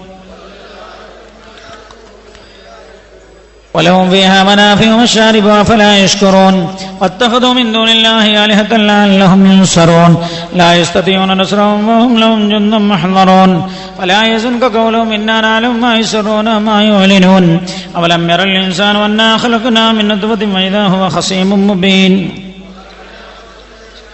قال من يحيي العظام وهي رميم قل هي الذي أنشأها أول مرة وبكل خلق عليم الذي جعل لكم من الشجر الأخضر نارا وإذا أنتم منه توقدون أوليس الذي خلق السماوات والأرض بقادر على أن يخلق مثلهم بلى هو الخلاق العليم إنما أمره إذا أراد شيئا أن يقول له كن فيكون فسبحان الذي بيده ملكوت كل شيء وإليه ترجعون بسم الله الرحمن الرحيم قل هو الله أحد الله الصمد لم يلد ولم يولد ولم يكن له كفوا أحد بسم الله الرحمن الرحيم قل هو الله أحد الله الصمد لم يلد ولم يولد ولم يكن له كفوا أحد بسم الله الرحمن الرحيم قل هو الله أحد الله الصمد قل له كفوا أحد بسم الله الرحمن الرحيم قل أعوذ برب الفلق من شر ما خلق ومن شر غاسق إذا وقب ومن شر النفاثات في العقد ومن شر حاسد إذا حسد بسم الله الرحمن الرحيم قل أعوذ برب الناس ملك الناس إله الناس الذي يوسوس في صدور الناس من الجنة والناس. ഒരു കുട്ടിയെ കല്യാണം കഴിച്ചു കൊടുക്കാൻ പുതിയാപ്പിളയെ കണ്ടെത്തിയാൽ 10 പവൻ സ്വർണം കൊടുക്കാമെന്ന് ഒരു സഹോദരൻ പറഞ്ഞിട്ടുണ്ട്. പേര് പറയരുത് എന്ന് പ്രത്യേകം ഏൽപ്പിക്കുകയും ചെയ്തിട്ടുണ്ട്. അല്ലാഹു സുബ്ഹാനഹു വ തആല ഈ നമ്മളെ മഹലിലോ ഏത് മഹലിലോ വേറെ മഹലില പറഞ്ഞ ആള് ഉദ്ദേശിച്ചത് എന്നാന്നറിയില്ല. ഏതായാലും ഒരു പാവപ്പെട്ട കുട്ടിയെ, വളരെ അർഹമായൊരു കുട്ടിയെ കണ്ടെത്തിയാൽ 5 ഒരു സഹോദരൻ ഈ 5 കുട്ടിയിലായിരിക്കും. ശരിയാണ്, നമ്മൾ നേരത്തെ പറഞ്ഞ 5 കുട്ടികൾ പറഞ്ഞല്ലോ. പുതിയാപ്പിളയെ കണ്ടെത്തി കഴിഞ്ഞാൽ 5 മക്കളിൽ ഒരു കുട്ടിയെ വിവാഹം കഴിക്കാനുള്ള 10 പവൻ സ്വർണം ഒരു സഹോദരൻ നൽകാമെന്ന് പറഞ്ഞിട്ടുണ്ട്. അല്ലാഹു സുബ്ഹാനഹു വ തആല ഖബൂൽ ചെയ്യട്ടെ. അല്ലാഹുവേ, ആ കുടുംബത്തിന്റെ വേദനയിൽ പങ്കുകൊണ്ട ആ സഹോദരന്റെ എല്ലാ വേദനയും നീ പരിഹരിച്ചു കൊടുക്കണേ റബ്ബേ. ആഫിയത്ത് നൽകണേ അല്ലാ, ആരോഗ്യം കൊടുക്കണേ റബ്ബേ. ഇവരുടെ ഉദ്ദേശം നീ പൂർത്തിയാക്കണേ അല്ലാ. ഒരു ചെറിയ ദുആയോടുകൂടെ വാപ്പാക്കും മാക്കും വേണ്ടി ഒന്ന് ദ്വാരന്നിട്ട് നമ്മൾ അവസാനിപ്പിക്കാം. ഹാജിമാരോട് പ്രത്യേകം പറയാനുള്ളത്, 2 ദിവസത്തെയും ക്ലാസ് പാറക്കടവ് സംശുല്ലമ ഇസ്ലാമിക് സെന്റർ നിങ്ങൾക്ക് വേണ്ടി സംഘടിപ്പിച്ചത്. സാധാരണ പല സ്ഥാപനത്തിന്റെ മുറ്റത്തും ക്ലാസ്സൊക്കെ നടക്കാറുണ്ട്. എന്നിട്ട് പിന്നെ അവസാനം കുറച്ച് എന്തെങ്കിലുമൊക്കെ നിങ്ങൾ തരി എന്ന് പറയും. പല സ്ഥാപനങ്ങളും വളരെ അത്യാവശ്യമുള്ള സ്ഥാപനങ്ങളാണ്. സ്ഥാപനങ്ങളൊക്കെ നമ്മൾ സഹായിക്കണം. അവരൊന്നും ചെയ്യുന്നത് മോശം എന്നല്ല പറഞ്ഞത്, സഹായിക്കാൻ പറ്റാവുന്നവരൊക്കെ സഹായിക്കണം എന്ന് പല സ്ഥാപനങ്ങളും പറയാറുണ്ട്. പക്ഷേ സംസുൽമ ഇസ്ലാമിക് സെന്റർ ഹാജിമാരെ വിളിച്ചു വരുത്തിയിട്ട് അങ്ങനെ പറയാറില്ല. ഈ ക്ലാസ് അള്ളാഹുവിന്റെ പരിശുദ്ധ മക്കയിലേക്ക് പോകുന്ന ആളുകൾക്ക് പഠിക്കാൻ വേണ്ടി സംസുൽമ ഇസ്ലാമിക് സെന്ററിന്റെ ഭാരവാഹികൾ ഓരോ വർഷവും നടത്തുന്ന ഈ നാട്ടുകാർ നടത്തുന്ന ക്ലാസ്സാണ്. പാറപ്പൊക്കടവുകാർ നടത്തുന്ന ക്ലാസ് എന്ന് പറയലാണ് ഏറ്റവും നല്ലത്. അങ്ങനെയാണ് ഞാൻ മനസ്സിലാക്കുന്നത്. ഈ നാട് തന്നെ ഇതിന് വേണ്ടി ഒരുങ്ങിയതാണ്. ഈ നാട്ടിലെ സഹോദരിമാർ, ചെറിയ ചെറുപ്പക്കാരായ പെൺകുട്ടികൾ മുതൽ വലിയ ഉമ്മമാർ വരെ, അതേപോലെ ഉപ്പമാർ, ചെറുപ്പക്കാർ എല്ലാവരും, ഒരു പ്രത്യേക വിഭാഗത്തെ എടുത്തു പറയാനില്ല, എല്ലാവരും ഒറ്റക്കെട്ടായി ശ്രമിച്ചതിന്റെ ഭാഗമാണ് ഈ ക്ലാസ് ഇത്രയും വിജയകരമായത്. ഇൻഷാ അല്ലാഹ് അടുത്ത വർഷങ്ങളിൽ ഇവിടെ സൗകര്യം മതിയാവുകയില്ല എന്ന് ബോധ്യപ്പെട്ടതിന്റെ അടിസ്ഥാനത്തിൽ നല്ല സൗകര്യമുള്ള വിശാലമായ സ്ഥലത്ത്, വേണമെങ്കിൽ പാറക്കടവിലുള്ള ആളുകൾക്ക് ഇപ്പൊ തന്നെ എന്റെ പറമ്പത്ത് നല്ല സൗകര്യമുണ്ട്, അള്ളാഹുവിന്റെ അതിഥികളെ സ്വീകരിക്കാൻ, അല്ലെ, അറഫ അള്ളാഹു ഇതിനൊരുക്കി വെച്ചതാണ്. ഈ നാട്ടിൽ അങ്ങനെ സംവിധാനം ചെയ്യാൻ താല്പര്യമുള്ള സൗകര്യമുള്ള സ്ഥലങ്ങൾ നിങ്ങൾക്ക് വേണമെങ്കിൽ ഇപ്പോൾ തന്നെ ശ്രദ്ധയിൽപ്പെടുത്താവുന്നതാണ് എന്ന് ഓർമ്മപ്പെടുത്തുന്നു. അല്ലാഹു സുബ്ഹാനഹു വ തആല ഇത് ഈ നാടിനെ വലിയ അനുഗ്രഹമാക്കി മാറ്റിക്കൊടുക്കട്ടെ. അതുകൊണ്ട് പ്രത്യേകിച്ച് എന്റെ ഹാജിമാരോട് പറയാനുള്ളത്, ദുആക്ക് ഉത്തരം കിട്ടുന്ന എല്ലാ സ്ഥലത്തെത്തിയാലും നിങ്ങൾ ഈ നാടിനെ മറന്നു പോകരുത് എന്ന് പ്രത്യേകം ഓർമ്മപ്പെടുത്തുകയാണ്. അടുത്ത വർഷം ഇൻഷാ അല്ലാഹ് ഇവിടെ തന്നെ താമസിക്കാൻ സൗകര്യവും കൂടെ ചെയ്യാൻ കഴിയുമോ എന്നും നമ്മൾ ആലോചിക്കുന്നുണ്ട്. ഈ സ്ഥാപനം ഇത് ഏറെ കാലമായി നാടിന്റെ ആഗ്രഹമായിരുന്നു. അൽഹംദുലില്ലാഹ് തുടങ്ങി വളർന്നുകൊണ്ടിരിക്കുകയാണ്. ഒരു മാസം മുമ്പാണ് അൽബിർ സമസ്തയുടെ 90-ാം വാർഷികത്തിന്റെ സമ്മാനമായി കേരളക്കരക്ക് നൽകിയ അൽബിർ എന്ന് പറയുന്ന പ്രീ സ്കൂൾ, അതായത് പരിശുദ്ധ ദീൻ കുരുന്നു ഹൃദയത്തിലേക്ക് കൈമാറ്റം ചെയ്യാനുള്ള സംവിധാനം, അതിന്റെ ക്ലാസ് ഇവിടെ തുടങ്ങി. ഒരു ബാച്ചേ നമ്മൾ തുടങ്ങിയിട്ടുള്ളൂ. ഒരുപാട് ആളുകളുണ്ട്, പലരും കിട്ടിയിട്ട് ദേഷ്യം പിടിച്ചിട്ടുള്ളത്. പല ആൾക്കാർക്കും ദേഷ്യ. ആ പ്രസിഡന്റിനെ പിടിച്ച് പുറത്താക്കുന്നൊക്കെ ചിലപ്പോൾ മനസ്സിൽ വിചാരിച്ചുകൂടായില്ല. സൗകര്യവും സംവിധാനവും നമുക്ക് ചെയ്യാൻ പറ്റാവുന്ന സംവിധാനം സൗകര്യമില്ലാത്തത് കൊണ്ടാണ്. പക്ഷെ അതാ പാറക്കടവുകാരോട് ഞാൻ പറയാണ്, നിങ്ങളെല്ലാവരും ഒന്ന് മനസ്സ് വെച്ചാൽ അടുത്ത കൊല്ലമാകുമ്പോഴേക്ക് വലിയൊരു ക്യാമ്പസിലേക്ക് തന്നെ നമ്മുടെ ഈ സംരംഭവും സംവിധാനവും നമുക്ക് മാറ്റാൻ കഴിയും. അല്ലാഹു തൗഫീഖ് ചെയ്യട്ടെ. ഇതൊന്ന് രണ്ട് കൊണ്ട് നിർത്തിയാൽ പറ്റൂല. ഈ നാടിനാവശ്യമുള്ള, പരിസര പ്രദേശങ്ങൾക്ക് ആവശ്യമുള്ള, ആശ്രയിക്കുന്ന ഒരു പ്രദേശമായി നമ്മുടെ പ്രദേശത്തെ മാറ്റാൻ നമുക്ക് കഴിയണം. അൽബിർ നടന്നു വരുന്നു. ഇന്നലെയാണ് ഹിഫ്ളിന്റെ ഉദ്ഘാടനം കഴിഞ്ഞത്. അതിനൊക്കെ ഈ ബിൽഡിങ്ങിന് 1 കോടിയിലധികം ഉറുപ്പിക ചെലവായി. സ്ഥലം തന്ന പ്രിയപ്പെട്ട അബ്ദുള്ളക്ക, ബാക്കിയുള്ള സ്ഥലം വാങ്ങാനുള്ള സഹായം ചെയ്തു തന്ന ആളുകൾ, അതേപോലെ ഈ സ്ഥാപനം ഇങ്ങനെയാകുന്നത് പിന്നിൽ പ്രയത്നിച്ച ഒരുപാട് ആളുകളുണ്ട്. കഴിഞ്ഞ കൊല്ലത്തെ ഹാജിമാരാണ് 250-ഓളം ചെയർ ഇവിടെ ക്ലാസ് എടുക്കാനും വരുന്നവർക്കൊക്കെ ഇരിക്കാനുള്ള സൗകര്യത്തിന് വാങ്ങിത്തന്നത്. അവരടക്കം എല്ലാവരെയും നമ്മൾ ഓർക്കുകയാണ്. 2 ദിവസത്തെ ക്യാമ്പിന് ഹാജിമാർക്ക് ഉച്ചഭക്ഷണവും ചായക്കടികൾ, വെള്ളം എന്നിവക്കുള്ള സംഖ്യ 1,24,500 റുപ്പിക. അതിലേക്ക് ആവശ്യമായ അതിലേക്ക് വേണ്ടി 1,24,000 റുപ്പിക പാറക്കടവിലെ ദീനി ദഅവത്ത് എന്ന ഒരു വാട്സപ്പ് ഗ്രൂപ്പ് ഉണ്ട്. ആ ഗ്രൂപ്പ് വഴി ഒറ്റ ദിവസം കൊണ്ട് പിരിച്ചെടുത്തതാണ്. ആ കുട്ടികൾ അതിലേക്ക് 1,24,000 റുപ്പിക, 24,500 റുപ്പിക സംഭാവന ചെയ്തിട്ടുണ്ട്. അല്ലാഹു ഖബൂൽ ചെയ്യട്ടെ. ആ നല്ല സൗഹൃദം അല്ലാഹു എന്നും നിലനിർത്തുമാറാകട്ടെ. സ്വർഗത്തിൽ എത്തിച്ചേരുന്ന സൗഹൃദമാക്കി കൊടുക്കട്ടെ. ആ കൂട്ടായ്മക്ക് അല്ലാഹു ഇനിയും നന്മ ചെയ്യാൻ തൗഫീഖ് ചെയ്യട്ടെ. നിങ്ങൾക്ക് ഒറ്റ ദിവസം കൊണ്ട് 1,24,500 റുപ്യ നിങ്ങൾ പിരിച്ചെടുത്തെങ്കിൽ നിങ്ങളൊരു 10 സെന്റ് കൂടി തരണം എന്ന് ഓർമ്മപ്പെടുത്താണ് ഞാൻ. എന്നാ നമുക്ക് ഈ സ്ഥാപനത്തിന്റെ കടമൊക്കെ തീർക്കാൻ കഴിയുന്നപ്പോ ഞാൻ വിചാരിക്കണത് ഇത് വലിയൊരു സംവിധാനം നമുക്ക് മാറ്റണം. അല്ലാഹു തൗഫീഖ് ചെയ്യട്ടെ. ഇന്നലെയും ഇന്നും രാവിലത്തെ ചായയും കടിയും നൽകിയത് പാറക്കടവ് 2 ബേക്കറി ഉടമകളാണ്. അവർക്ക് വേണ്ടി ദുആ ചെയ്യാൻ പറഞ്ഞിട്ടുണ്ട്. അല്ലാഹു അവർക്ക് ബർക്കത്ത് ചെയ്യട്ടെ. എല്ലാ സ്ഥാപനങ്ങളും നമ്മളായിട്ട് സഹകരിക്കുന്ന സ്ഥാപനങ്ങളാണ് പാറക്കടവിൽ. ഇന്ന് വൈകുന്നേരത്തെ ചായയുടെ കടി നൽകിയത് പാറക്കടവിലെ MRA ബേക്കറിയാണ്. ആ MRA ബേക്കറിയിൽ ഉണ്ടായിരുന്ന ഒരു കുട്ടി ഒരു കൊല്ലമായോ എന്നറിയില്ല, അതിന്റെ ഇടക്ക് ആ കുട്ടി അപകടത്തിൽ മരിച്ചു പോയിട്ടുണ്ട്. അല്ലാഹു ആ കുഞ്ഞുമോന്റെ ഖബറിടം വെളിച്ചമാക്കി കൊടുക്കട്ടെ. ആ കുടുംബത്തിന് അല്ലാഹു സമാധാനം നൽകട്ടെ. 2 ദിവസത്തെ ക്യാമ്പിന് വേണ്ടി സംഭാവന നൽകിയവർ, അതിനുവേണ്ടി ഊണും ഉറക്കും ഒഴിച്ചു പ്രവർത്തിച്ചവർ, വളണ്ടിയർമാർ ആൺകുട്ടികളുടെ ഭാഗത്തു നിന്നുണ്ട്, അതേപോലെ നമ്മളെ പെൺകുട്ടികളുണ്ട്. വളണ്ടിയേഴ്സ് ഒലയിന് വേണ്ടിയിട്ടാണ് ഒരുങ്ങി പുറപ്പെട്ടതാണ്. അല്ലാഹു നമ്മുടെ കുഞ്ഞുമക്കൾക്കൊക്കെ നല്ല ഹൈറായ കുടുംബജീവിതം അല്ലാഹു പ്രദാനം ചെയ്യട്ടെ. അൽബിർ ഇസ്ലാമിക് പ്രീ സ്കൂൾ, ഹിഫ്ദുൽ ഖുർആൻ കോളേജ് എന്നിവയ്ക്ക് വേണ്ടി രാപ്പകൽ കഷ്ടപ്പെട്ട് പണിയെടുപ്പിച്ചവർ. ഈ ഹിഫ്ദുൽ ഖുർആന്റെ പണി എന്നൊക്കെ പറഞ്ഞാൽ യുദ്ധകാലാടിസ്ഥാനത്തിൽ എടുപ്പിച്ചതാണ്. അവനവന്റെ വീടിനേക്കാളും ശ്രദ്ധിച്ചെടുത്ത് പണിയെടുപ്പിച്ച ആളുകളൊക്കെ ഉണ്ട്. അല്ലാഹു ഇതൊക്കെ സ്വർഗത്തിലേക്കുള്ള നിധിയാക്കി കൊടുക്കട്ടെ. ചെറിയ ദുആ നടത്തി നമ്മൾ അവസാനിപ്പിക്കുകയാണ്. അതേപോലെ ഈയിടെയായി മരണപ്പെട്ടു പോയ നസ്റുദ്ദീൻ എന്ന് പറയുന്ന കുഞ്ഞുമോന്റെ മാതാവിനും പിതാവിനും അല്ലാഹു മനസ്സമാധാനം കൊടുക്കട്ടെ. ഞാനുമായി ബന്ധപ്പെട്ട ഒരു സഹോദരന്റെ മകൾ മരിച്ചിട്ടുണ്ട്. പത്രത്തിൽ നിങ്ങൾ വാർത്തയിൽ ശ്രദ്ധിച്ചിട്ടുണ്ടാവും. ഇന്നലെ എറണാകുളത്ത് വെച്ചു MBBS 2ാം വർഷം പഠിക്കുന്ന കുട്ടിയാണ് ഷംന. ആബുട്ടി എന്നവരുടെ മകളാണ്. ഞാനുമായി വലിയ ബന്ധപ്പെട്ട ആളാണ്. ഫൈറൂസിന് അറിയിരിക്കും, നമ്മളെ ഷാദ് ഖാന്റെ ഒക്കെ കുടുംബക്കാരനാണ്. ഇപ്പൊ അടുത്ത് മസ്കത്തിലേക്ക് വന്നിട്ടുണ്ട്. അള്ളാഹു ആ കുട്ടിയുടെ ഖബറിടം അല്ലാഹു വെളിച്ചമാക്കി കൊടുക്കട്ടെ. ആ കുടുംബത്തിനും അല്ലാഹു സമാധാനം നൽകട്ടെ. മട്ടന്നൂരിൽ ഒരു ഉമ്മ മരിച്ചിട്ടുണ്ട്. അല്ലാഹു ആ സഹോദരിക്ക് പുറത്തു കൊടുക്കുമാറാകട്ടെ. നമ്മളെ ഫിറദൌസ് പാറക്കടവ്, അതേപോലെ പല ആളുകളും ദുആ ചെയ്യാൻ വേണ്ടി ഏൽപ്പിച്ചിട്ടുണ്ട്.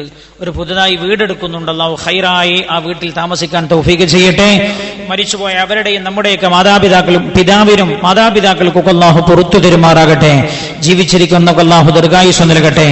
അതേപോലെ മസ്കത്ത് കമ്മിറ്റി, നമ്മളുമായി ഭയങ്കരമായി സഹകരിക്കുന്ന മസ്കത്തിൽ കമ്മിറ്റി ഇതിനു വേണ്ടി തന്നെ ഉണ്ടാക്കിയിട്ടുണ്ട്. ഇൻഷാ അല്ലാഹ് ഇനി ഖത്തറിലും ദുബായിലും ഒക്കെ നമ്മളെ മൂസയ്ക്കും ബന്ധപ്പെട്ട ഉസ്മാൻക്ക് അങ്ങനെയൊക്കെ ഉണ്ട്. ഒരുപാട് മമ്മിക്കല്ലേ ഓലൊക്കെ അടുത്ത് ദുബായിലേക്ക് പോകുന്നുണ്ട്. ദുബായിക്കാരെ വിളിച്ചുകൊണ്ടേ ഇരിക്കുന്നുണ്ട്. ഓല് പറഞ്ഞത് മസ്കത്ത് നിങ്ങൾ 30 ലക്ഷം ഉണ്ടാക്കിയ ദുബായിൽ നമ്മൾ 1 കോടി ഉണ്ടാക്കുന്ന, മസ്കത്തുകാർ 35 ലക്ഷം റുപ്യ ഉണ്ടാക്കി തന്നിട്ടുണ്ട്. വളരെ കുറച്ച് മനുഷ്യന്മാർ, 35, 40 എത്ര 35. അപ്പൊ ഇൻഷാ അല്ലാഹ് ഒരു 1.5 കോടി ദുബായിൽ നിന്ന് കിട്ടും നമ്മൾ പ്രതീക്ഷിക്കണം. അപ്പൊ ഇൻഷാ അല്ലാഹ് കടക്കെ വീടിക്കോളും. അള്ളാഹു ആ മനസ്സ്, അതൊരു വല്ലാത്ത മനസ്സാണല്ലോ അല്ലങ്ങനെ പറയാന്ന് പറഞ്ഞാൽ തന്നെ. ദുബായിലേക്ക് അവർ ക്ഷണിച്ചുകൊണ്ടിരിക്കുന്നുണ്ട്. അള്ളാഹു എല്ലാ സഹോദരങ്ങൾക്കും ബർക്കത്ത് ചെയ്യട്ടെ. അവിടെ പോയി വരുമ്പോൾ ഇൻഷാ അല്ലാഹ് അവിടെയും കമ്മിറ്റി ഉണ്ടാവും, ഖത്തറിലുണ്ടാവും, എവിടൊക്കെ നമ്മളെ നാട്ടുകാരുണ്ട് അവിടൊക്കെ ഇസ്ലാമിക് സെന്ററിന് വേണ്ടി കമ്മിറ്റി ഉണ്ടാകും. അവർക്കൊക്കെയും ഖൈറായ രീതിയിൽ പ്രവർത്തിക്കാൻ അള്ളാഹു തൗഫീഖ് ചെയ്യട്ടെ.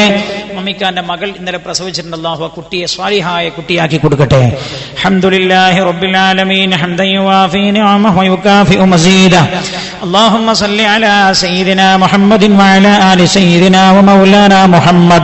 അർഹമുർ റഹീമീനായ അല്ലാഹുവേ, ഞങ്ങളെ സ്തുതിക്കുന്നു. അല്ലാഹ് ഞങ്ങളുടെ സ്തുതികൾ നീ സ്വീകരിക്കണേ. അല്ലാഹ് ഹബീബായ നബിയുനാ മുഹമ്മദ് മുസ്തഫ സല്ലല്ലാഹു അലൈഹി വസല്ലം തങ്ങളുടെ മേൽ ഞങ്ങൾ ചൊല്ലിയ സ്വലാത്തുകൾ നീ ഖബൂൽ ചെയ്യണേ. അല്ലാഹുവേ, നിന്റെ പരിശുദ്ധമായ ഒരു ഹറമിലേക്കും എങ്ങനെയാണ് സ്വീകാര്യരായി എത്തിച്ചേരേണ്ടതും അമൽ ചെയ്യേണ്ടതും എന്ന് പഠിക്കാനും അറിയാനുമായി ഞങ്ങൾ ഒരുമിച്ച് കൂടിയത് നീ ഖബൂൽ ചെയ്യണേ. കണ്ണൂർ ജില്ലയുടെയും കോഴിക്കോട് ജില്ലയുടെയും ഒക്കെ മുഖമൂലകളിൽ നിന്ന് വളരെ കഷ്ടപ്പെട്ട് എത്തിച്ചേർന്നവരുണ്ട്, നീ ഖബൂൽ ചെയ്യണേ. നിന്റെ പരിശുദ്ധമായ മണ്ണിൽ ഏറ്റവും നല്ല സ്വീകാര്യരായി നിന്റെ തൃപ്തി വാങ്ങി എത്തിച്ചേരണം എന്ന ഉത്കടമായ ആഗ്രഹമാണ് റബ്ബേ. എവിടെ ക്ലാസ് ഉണ്ടെന്ന് കേട്ടാലും പോകാനും പഠിക്കാനും ഒക്കെ ആവേശമാറിയത്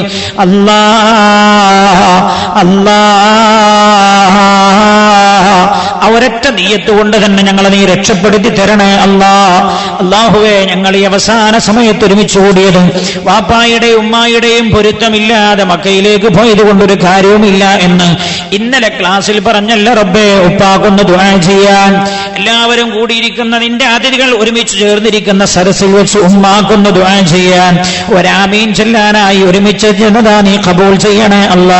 ഞങ്ങൾ ഓതിയ യാസീൻ നീ ഖബൂൽ ചെയ്യണേ. അല്ലാഹുവേ അതിന്റെ പ്രതിഫലം ഞങ്ങളുടെ ഹബീബിന് നീ എത്തിച്ചു കൊടുക്കണേ അല്ലാ. പ്രവാചകന്മാർ, അമ്പിയാക്കൾ, ഔലിയാക്കൾ, ശുഹദാക്കൾ, സ്വാലിഹീങ്ങൾക്ക് നീ എത്തിച്ചു കൊടുക്കണേ അല്ലാ. അല്ലാ, ഈ നാട്ടിലുള്ള പള്ളിയുടെ ചുറ്റുഭാഗത്തും അന്ത്യവിശ്രമം കൊള്ളുന്ന മഹാന്മാരുണ്ടവർക്ക് നീ എത്തിച്ചു കൊടുക്കണേ അല്ലാ. അല്ലാ, ഞങ്ങളുടെ പലരുടെയും മാതാപിതാക്കൾ ആരുടെ മണ്ണിന്റെ ചുവട്ടിലാ റബ്ബേ. ഹജ്ജിന് പോകുന്ന പല ഉപ്പമാരുടെയും ഉമ്മമാരുടെയും മാതാപിതാക്കൾ മരിച്ചു പോയിട്ടുണ്ട്. അല്ലാ, അവർ ഞങ്ങളെക്കാളും ഈ മണ്ണ് കാണണമെന്ന് ആഗ്രഹിച്ചവരായിരുന്നു. പക്ഷേ അവരുടെ കാലഘട്ടത്തിൽ ഈ മണ്ണിലേക്കുള്ള യാത്ര ഇത്രമേൽ എളുപ്പമായിരുന്നില്ല. അല്ലാ, അവരുടെ ഖബറിടം നീ വെളിച്ചമാക്കണേ അല്ലാ. ഞങ്ങൾ ഓതിയ സൂറത്ത് യാസീന്റെ പ്രതിഫലം അവർക്ക് നീ എത്തിച്ചു കൊടുക്കണേ അല്ലാ. അവരുടെ ഖബറുകളിൽ അവരെ നീ സന്തോഷിപ്പിക്കണേ അല്ലാ. റഹ്മുർറഹീമീനായ അല്ലാ, വല്ല പ്രയാസവുമുണ്ടെങ്കിൽ നീ ഉയർത്തി കൊടുക്കണേ അല്ലാ. റഹ്മുർറഹീമീനായ റബ്ബേ, ഞങ്ങളുടെ പലരുടെയും മാതാപിതാക്കൾ മക്ക കാണണമെന്ന് വിചാരിച്ചവരായിരുന്നു, മദീനയിൽ എത്തിച്ചേരണമെന്ന് ഉത്കടമായി ആഗ്രഹിച്ചവരായിരുന്നു. അല്ലാ, അവരുടെ ജീവിത കാലഘട്ടത്തിൽ നീ അവർക്ക് അതിനുള്ള വിധി കൊടുത്തില്ല റബ്ബേ. ഞങ്ങൾക്കാണ് ആ വിധി നീ നൽകിയത്. അല്ലാ, ഞങ്ങളുടെ പൊന്നു മാതാപിതാക്കൾക്ക് വേണ്ടി അറഫയുടെ മണ്ണിൽ വെച്ച് ദുആ ചെയ്യാൻ ഞങ്ങൾക്ക് തൗഫീഖ് തരണേ അല്ലാ. നിന്റെ കഅബയുടെ മുറ്റത്ത് വെച്ചവർക്ക് വേണ്ടി ദുആ ചെയ്യാനുള്ള തൗഫീഖ് തരണേ അല്ലാ. അല്ലാ, എന്തവർ തെറ്റവർ ചെയ്തു പോയിട്ടുണ്ടെങ്കിലും നീ പുറത്തു കൊടുക്കണേ അല്ലാ. പടച്ചോനെ, ഞങ്ങളുടെ ജീവിത സുഖത്തിനായി എത്രയോ കഷ്ടപ്പെട്ടവരാ റബ്ബേ അവർ. അല്ലാ, അവരുടെ കാലഘട്ടമാണെങ്കിലോ ഇന്നത്തെ കാലഘട്ടം പോലെ യാതൊരു സൗകര്യവുമില്ലാത്ത കാലഘട്ടമായിരുന്നു. ആ കാലഘട്ടത്തിലാ റബ്ബേ ഞങ്ങളെ കഷ്ടപ്പെട്ടവരെ വളർത്തിയത്. അല്ലാ, ഞങ്ങളുടെ ഉമ്മമാർ ഞങ്ങൾക്ക് പ്രസവം നൽകി, ഞങ്ങൾക്ക് ജന്മം നൽകിയത് പോലും മരണം മുന്നിൽ കണ്ടുകൊണ്ടാണ്. ഇന്ന് പ്രസവ വേദന വരുമ്പോഴേക്ക് ഹോസ്പിറ്റലിലേക്ക് എടുത്തുകൂടുന്നങ്ങനെ സംവിധാനമില്ല. പ്രസവിക്കാൻ കിടക്കുന്ന ഉമ്മാന്റെ അടുത്ത് യാസീനോദിയും നഫീസത്തുമാരെയും ചൊല്ലി നിന്റെ പേരിൽ തവക്കുൽ ചെയ്ത റബ്ബേ അവർ ഞങ്ങളെ പ്രസവിച്ചത്. അല്ലാ, അങ്ങനെ ഉള്ള പല ഉമ്മ ഞാനൊന്ന് ഹജ്ജിന് പോകട്ടെ എന്ന് സമ്മതം ചോദിക്കാൻ പോലും പലരും ജീവിച്ചിരിക്കുന്നില്ല. അല്ലാ, അല്ലാ, ഈ 2 ദിവസത്തെ ക്ലാസും കഴിഞ്ഞ് ഹജ്ജ് യാത്രയുടെ നടപടിക്രമങ്ങളിലേക്ക് ഞങ്ങൾ കടക്കുകയാണ്. ഇവിടെ വെച്ച് ഞങ്ങൾ ഉപ്പാക്കും ദുആ ചെയ്തുകൊണ്ട് റബ്ബേ അവരെ ഞങ്ങളുടെ കാര്യത്തിൽ നീ തൃപ്തനാക്കി തരണേ അല്ലാ. ജീവിതത്തിൽ വല്ലപ്പോഴും ഞങ്ങൾ അവരെ വെറുപ്പിച്ചിട്ടുണ്ടെങ്കിൽ നീ പുറത്തു തരണേ അല്ലാ. റബ്ബേ അവരെ ഞങ്ങളുടെ കാര്യത്തിൽ നീ തൃപ്തനാക്കി തരണേ അല്ലാ. പടച്ചോനെ, ഞങ്ങളുടെ വാപ്പ ഉമ്മമാരെ കാണാൻ ഞങ്ങൾക്ക് നീ തൗഫീഖ് തരണേ അല്ലാ. അല്ലാ, ഭൂമിയിൽ വെച്ച് വേർപിരിഞ്ഞു പോയത് അവസാനത്തെ വേർപിരിയലാകല്ല അല്ലാ. റഹ്മുർറഹീമീനായ അല്ലാഹുവേ, പലരും ഈ സദസ്സിൽ ദുആ ചെയ്യാൻ ഏൽപ്പിച്ചിട്ടുണ്ട്.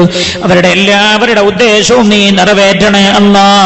രോഗികളുണ്ട്, അവരുടെ രോഗം നീ സുഖപ്പെടുത്തണേ അല്ലാ. ബേബി ഹോസ്പിറ്റലിൽ പോലും അഡ്മിറ്റ് ചെയ്യപ്പെട്ടവരുണ്ട്, സുഖപ്പെടുത്തണേ അല്ലാ. ഗർഭിണികളുണ്ടവർക്ക് നീ സുഖപ്രസവം നൽകണേ അല്ലാ. അല്ലാഹുവേ, മക്കളില്ലാത്തതിന്റെ വേദന പറഞ്ഞവരുണ്ട് റബ്ബേ, അവർക്ക് നീ സ്വാലിഹീങ്ങളായ മക്കളെ കൊടുക്കണേ അല്ലാ. ഒരു സഹോദരൻ, ഞാൻ പറഞ്ഞല്ലോ, ഒരു സഹോദരന്റെ ഭാര്യ ഗർഭിണിയായെന്ന്. ഈ നാട്ടിലുണ്ടൊരു സഹോദരൻ ഇസ്മായിൽ എന്ന് പറയും. വേദനയാണ് നമുക്കെല്ലാം.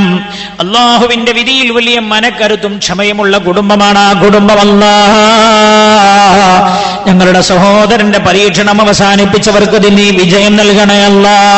അവർക്ക് നല്ലൊരു കുഞ്ഞുമോനെ നീ പ്രദാനം ചെയ്യണേ അല്ലാ. റബ്ബേ, ഒരുപാട് ആളുകൾ പല സ്ഥലത്ത് വെച്ചും ദുആ ചെയ്യാൻ ഏൽപ്പിച്ചവരുണ്ടവർക്കൊക്കെ നീ സ്വാലിഹീങ്ങളായ മക്കളെ കൊടുക്കണേ അല്ലാ. അല്ലാ, അവരെയൊക്കെ നീ സന്തോഷിപ്പിക്കണേ റബ്ബേ. റഹ്മുർറഹീമീനായ അല്ലാഹുവേ, ഉപ്പമാർക്ക് വേണ്ടി ദുആ ചെയ്യാൻ ഏൽപ്പിച്ചവരുണ്ടവരുടെ മാതാപിതാക്കളുടെ ഖബറിടം നീ വെളിച്ചമാക്കണേ അല്ലാ. അല്ലാ, ജോലിയില്ലാത്തവരുടെ ഖൈറായ ജോലി നൽകണേ അല്ലാ. ഈ 2 ദിവസവും എല്ലാ ജോലിയും മാറ്റിവെച്ച് ഈ സദസ്സിൽ വന്ന റബ്ബേ, ഹാജിമാരെ സേവിക്കാൻ രാവിലെ ഇറങ്ങി പുറപ്പെട്ടവർക്ക് വേണ്ട എല്ലാ സൗകര്യങ്ങളും ചെയ്തു കൊടുത്ത വളണ്ടിയേഴ്സ് ഉണ്ട്. ഈ ക്യാമ്പിന്റെ പ്രചരണത്തിനായി ബോർഡ് സ്ഥാപിക്കാൻ, നോട്ടീസ് ഒട്ടിക്കാൻ, വിളിച്ചു പറയാൻ, ഇതിന്റെ ഒരുപാട് പ്രവർത്തനങ്ങൾക്ക് വേണ്ടി കഠിനാധ്വാനം ചെയ്തവരുണ്ടല്ല. അവർക്കൊക്കെ മക്കയിൽ എത്തിച്ചേരാനുള്ള തൗഫീഖാക്കി നീ മാറ്റണേ റബ്ബേ. സ്വർഗം ലഭിക്കാൻ പറ്റുന്ന അമലാക്കണേ അല്ലാ. നിന്റെ അതിഥികളാണെന്ന് കേട്ടതുകൊണ്ടാ റബ്ബേ ഈ നാട് തന്നെ ഇതിന് വേണ്ടി ഒരുങ്ങിയത്. പടച്ചോനെ, നിന്റെ അതിഥികളെ 2 ദിവസം സ്വീകരിക്കാൻ ഈ നാട് തയ്യാറായത്. ഈ നാട്ടിലെ ഉമ്മമാർ, ഉപ്പമാർ, ചെറുപ്പക്കാരികൾ, കുഞ്ഞുമക്കൾ വരെ അല്ലാഹുവേ ഹൃദയം കൊടുത്താണ് ഈ സദസ്സ് വിജയിപ്പിക്കാറുള്ളത്. റബ്ബേ, ഈ നാടിന്റെ ഹജ്ജ് ക്യാമ്പ് എന്ന് പറഞ്ഞാൽ ഒരു ഉന്മേഷമാണ്, ആവേശമാണ്. അല്ലാ, നിന്റെ അതിഥികളെ സ്നേഹിക്കുകയും സ്വീകരിക്കുകയും ചെയ്യുന്ന ഈ നാടിന് നിന്റെ റഹ്മത്ത് കൊണ്ട് നീ അനുഗ്രഹിക്കണേ അല്ലാ. എല്ലാ ഫിത്നയും നാശയും ഈ നാട്ടിൽ നിന്ന് നീ എടുത്തു മാറ്റണേ റബ്ബേ. മാരാവ്യാധികളായ രോഗങ്ങളെ നീ എടുത്തു മാറ്റണേ അല്ലാ. എല്ലാ നാശങ്ങളും നീ എടുത്തു മാറ്റണേ അല്ലാ. അർഹമുർ റഹീമീനായ അല്ലാ, ഈ നാടിന് റഹ്മത്തിന്റെയും ബർക്കത്തിന്റെയും വഴിയാക്കി കൊടുക്കണേ റബ്ബേ. അല്ലാഹുവേ, ഇതിനു വേണ്ടി ഗൾഫ് യാത്രകൾ പോലും മാറ്റിവെച്ച സഹോദരങ്ങളുണ്ടവർക്ക് നീ ബർക്കത്ത് ചെയ്യണേ അല്ലാ. അല്ലാ, നിന്നോടുള്ള സ്നേഹമാണ് റബ്ബേ നിന്റെ അതിഥികളായി വരുന്ന ഹാജിമാരോട് ഈ നാട് കാണിക്കുന്നത്, ഈ സ്ഥാപനം കാണിക്കുന്നത്. ഈ സ്ഥാപനത്തിന് നീ ബർക്കത്ത് ചെയ്യണേ റബ്ബേ. ഇതിനെ സഹായിച്ചവരെ നീ സഹായിക്കണേ അല്ലാ. എല്ലാവിധ ഖൈറും അവർക്ക് നീ പ്രദാനം ചെയ്യണേ അല്ലാ. ഗൾഫ് യാത്രകളിൽ സഹായിച്ചവർ, സ്വന്തം ജോലി പോലും മാറ്റിവെച്ച് ഇവിടെ നിന്ന് പോകുന്ന അതിഥികളുടെ കൂടെ ഓടി നടന്നവർ, അല്ലാഹുവേ, ഒക്കെ നിന്റെ ദീനിന്റെ വിജ്ഞാനത്തോട് കാണിക്കുന്ന സ്നേഹമാണ്. നീ ഖബൂലാക്കണേ അല്ലാ. ഞങ്ങളുടെ സ്ഥാപനത്തെ എന്നും നീ ഉയർത്തണേ അല്ലാ. നാൾക്ക് നാൾ ഉയർത്തണേ റബ്ബേ. അതിനുവേണ്ടി കഠിന പ്രയത്നം ചെയ്യുന്നവർക്ക് നീ ആരോഗ്യവും ദീർഘായുസ്സും നൽകണേ അല്ലാ. നിന്റെ അതിഥികളായി വർഷം നിന്റെ കഅബയുടെ മുറ്റത്തേക്ക് വരുന്ന ഹാജിമാർ, അവർക്ക് ആരോഗ്യം നൽകണേ അല്ലാ. ആരോഗ്യം നിലനിർത്തി കൊടുക്കണേ അല്ലാ. ഷുഗറും പ്രഷറും ഒക്കെ ഉള്ളവരുടെ ക്ഷീണം നീ മാറ്റി കൊടുക്കണേ അല്ലാ. അല്ലാ, ഹജ്ജിന് തടസ്സമാകുന്ന ഒരു രോഗവും അവർക്ക് നീ നൽകല്ല അല്ലാ. അല്ലാഹുവേ, എല്ലാ പ്രതിബന്ധങ്ങളും നീ തട്ടിമാറ്റണേ അല്ലാ. നിന്റെ കഅബ കാണുന്നതിന് മുമ്പ് ഞങ്ങളെ നീ മരിപ്പിച്ചു കളയല്ല അല്ലാ. അറഫയിൽ നിൽക്കുന്നതിന് മുമ്പ് നീ ഞങ്ങളെ മരിപ്പിച്ചു കളയല്ല അല്ലാ. റബ്ബനാ, ഹജ്ജ് കഴിഞ്ഞു ആരോഗ്യത്തോട് ദീർഘകാലം ജീവിക്കാനുള്ള തൗഫീഖ് നൽകണേ റബ്ബേ. ഞങ്ങളിൽ നിന്ന് മരിച്ചുപോയവർക്കൊക്കെ നീ പുറത്തു കൊടുക്കണേ അല്ലാ. റബ്ബനാ, എന്റെ നാട്ടിലുള്ള ഒരു സ്ഥാപനത്തെ അകമഴിഞ്ഞ് സഹായിക്കുന്നവരായി നാട്ടിലുള്ള പലരും, ഈ ടൗണിൽ ഒരുപാട് കച്ചവടക്കാർ നിരന്തരം സഹായിക്കുന്നവരാ, പല വീട്ടുകാരും നിരന്തരം സഹായിക്കുന്നവരാണ്. ഇതിന് വേണ്ടിയുള്ള കമ്മിറ്റി ഭാരവാഹികളിൽ ഈ നാട്ടിലുള്ളവരുണ്ട്. അതേപോലെ ഈ നാട്ടിൽ മറുനാട്ടിൽ ജോലി ചെയ്യുന്ന സഹോദരങ്ങളുണ്ട്. അല്ലാ, പൊന്നു യതീമായ മക്കളടക്കമാ കുഞ്ഞുമക്കളെ അതിനെ സഹായിക്കുന്ന എല്ലാവർക്കും നീ സാക്ഷികളാക്കണേ അല്ലാ. സ്വർഗത്തിലേക്ക് രക്ഷപ്പെടാനുള്ള വഴിയാക്കണേ അല്ലാ. റബ്ബനാ, 5 പെൺമക്കളുടെ വിവാഹപ്രായമെത്തിയ 5 പെൺമക്കളുടെ കാര്യം കേട്ടപ്പോഴാണ് ഒരു സഹോദരൻ ഒരു കുട്ടിയെ വിവാഹം ചെയ്തയക്കാൻ 10 പവൻ അയാൾ സഹായിക്കാമെന്ന് പറഞ്ഞത്. അല്ലാഹുവേ, റഹ്മുർ റഹീമീനായ അല്ലാ, ആ സഹോദരന്റെ ഖൽബ് നീ ഖബൂൽ ചെയ്യണേ റബ്ബേ. നിയ്യത്ത് സ്വീകരിക്കണേ അല്ലാ. അവർക്ക് ബർക്കത്ത് ചെയ്യണേ അല്ലാ. ആ പിതാവിന്റെ വേദനക്കും നീ പരിഹാരം നൽകണേ അല്ലാ. അല്ലാ, MRA ബേക്കയിലെ ഫഹദ് എന്ന് പറയുന്ന കുഞ്ഞുമോനാണ് അപകടത്തിൽ മരിച്ചുപോയവർക്ക് നീ പുറത്തു കൊടുക്കണേ റബ്ബേ. ആ കുടുംബത്തിന് സമാധാനം നൽകണേ അല്ലാ. അല്ലാ, നസ്റുദ്ദീൻ എന്ന് പറയുന്ന കുഞ്ഞു സഹോദരനാണ് റബ്ബേ. നിന്റെ പരിശുദ്ധമായ പള്ളിയിൽ നിന്ന് നിസ്കരിച്ചു പോകുമ്പോൾ കുത്തേറ്റ് മരിച്ചു തന്നാഹുവേ. ആ കുഞ്ഞുമോന്റെ ആഖിറം നീ വെളിച്ചമാക്കണേ അല്ലാ. ആ കുടുംബത്തിനും നീ സമാധാനം നൽകണേ അല്ലാ. ശാന്തി നൽകണേ അല്ലാ. ഉമ്മായുടെയും അപ്പായുടെയും ഖൽബിന് നീ ദൃഢത നൽകണേ റബ്ബേ. ക്ഷമിക്കാനുള്ള മനസ്സ് നീ പ്രദാനം ചെയ്യണേ അല്ലാ. അല്ലാ, സ്വന്തം മക്കൾക്ക് മയ്യിത്ത് നിസ്കരിക്കേണ്ട ഒരു അവസ്ഥ ഞങ്ങൾക്ക് ആർക്കും നീ വരുത്തരുത് അല്ലാ. റബ്ബനാ തഖബ്ബൽ മിന്നാ ഇന്നക അൻത സമീഉൽ അലീം. അല്ലാഹു, ഈ വർഷത്തെ ഹജ്ജ് നീ അപകടരഹിതമാക്കണേ അല്ലാ. ബിറഹ്മതിക യാ അർഹമർ റഹീമീൻ. വസല്ലല്ലാഹു തആല വസല്ലമ അലാ ഖൈരി ഖൽഖി സയ്യിദിനാ മുഹമ്മദിൻ വഅലാ ആലിഹി വസഹ്ബിഹി അജ്മഈൻ. സുബ്ഹാന റബ്ബിക റബ്ബിൽ ഇസ്സത്തി അമ്മാ യസിഫൂൻ വസലാമുൻ അലൽ മുർസലീന വൽഹംദുലില്ലാഹി റബ്ബിൽ ആലമീൻ. പുരുഷന്മാരൊക്കെ പള്ളിയിൽ നിന്ന് നിസ്കരിക്കുക. ഉമ്മമാർക്ക് വീട്ടിലെത്താൻ കഴിയില്ല എന്ന് തോന്നുന്നവർ നിസ്കരിച്ചേ പോകാവൂ. അടുത്ത വീടുകളിൽ മദ്രസയിലൊക്കെ സൗകര്യമുണ്ട്. സല്ലല്ലാഹു അലാ മുഹമ്മദ് സല്ലല്ലാഹു അലൈഹി വസല്ലം സല്ലല്ലാഹു അലാ മുഹമ്മദ് സല്ലല്ലാഹു അലൈഹി വസല്ലം اللهم صل على محمد يا ربي صل عليه وسلم صل على جميع الانبياء والمرسلين والحمد لله رب العالمين. ഉമ്മമാരൊക്കെ ശ്രദ്ധിക്കേണ്ടത്, നിങ്ങൾക്ക് ഏത് പാറക്കടവളെ വീട്ടിലേക്കും കയറി ചെല്ലാൻ നിസ്കരിക്കാനുള്ള സൗകര്യമൊക്കെ ചെയ്തു തരും. നിസ്കരിക്കാൻ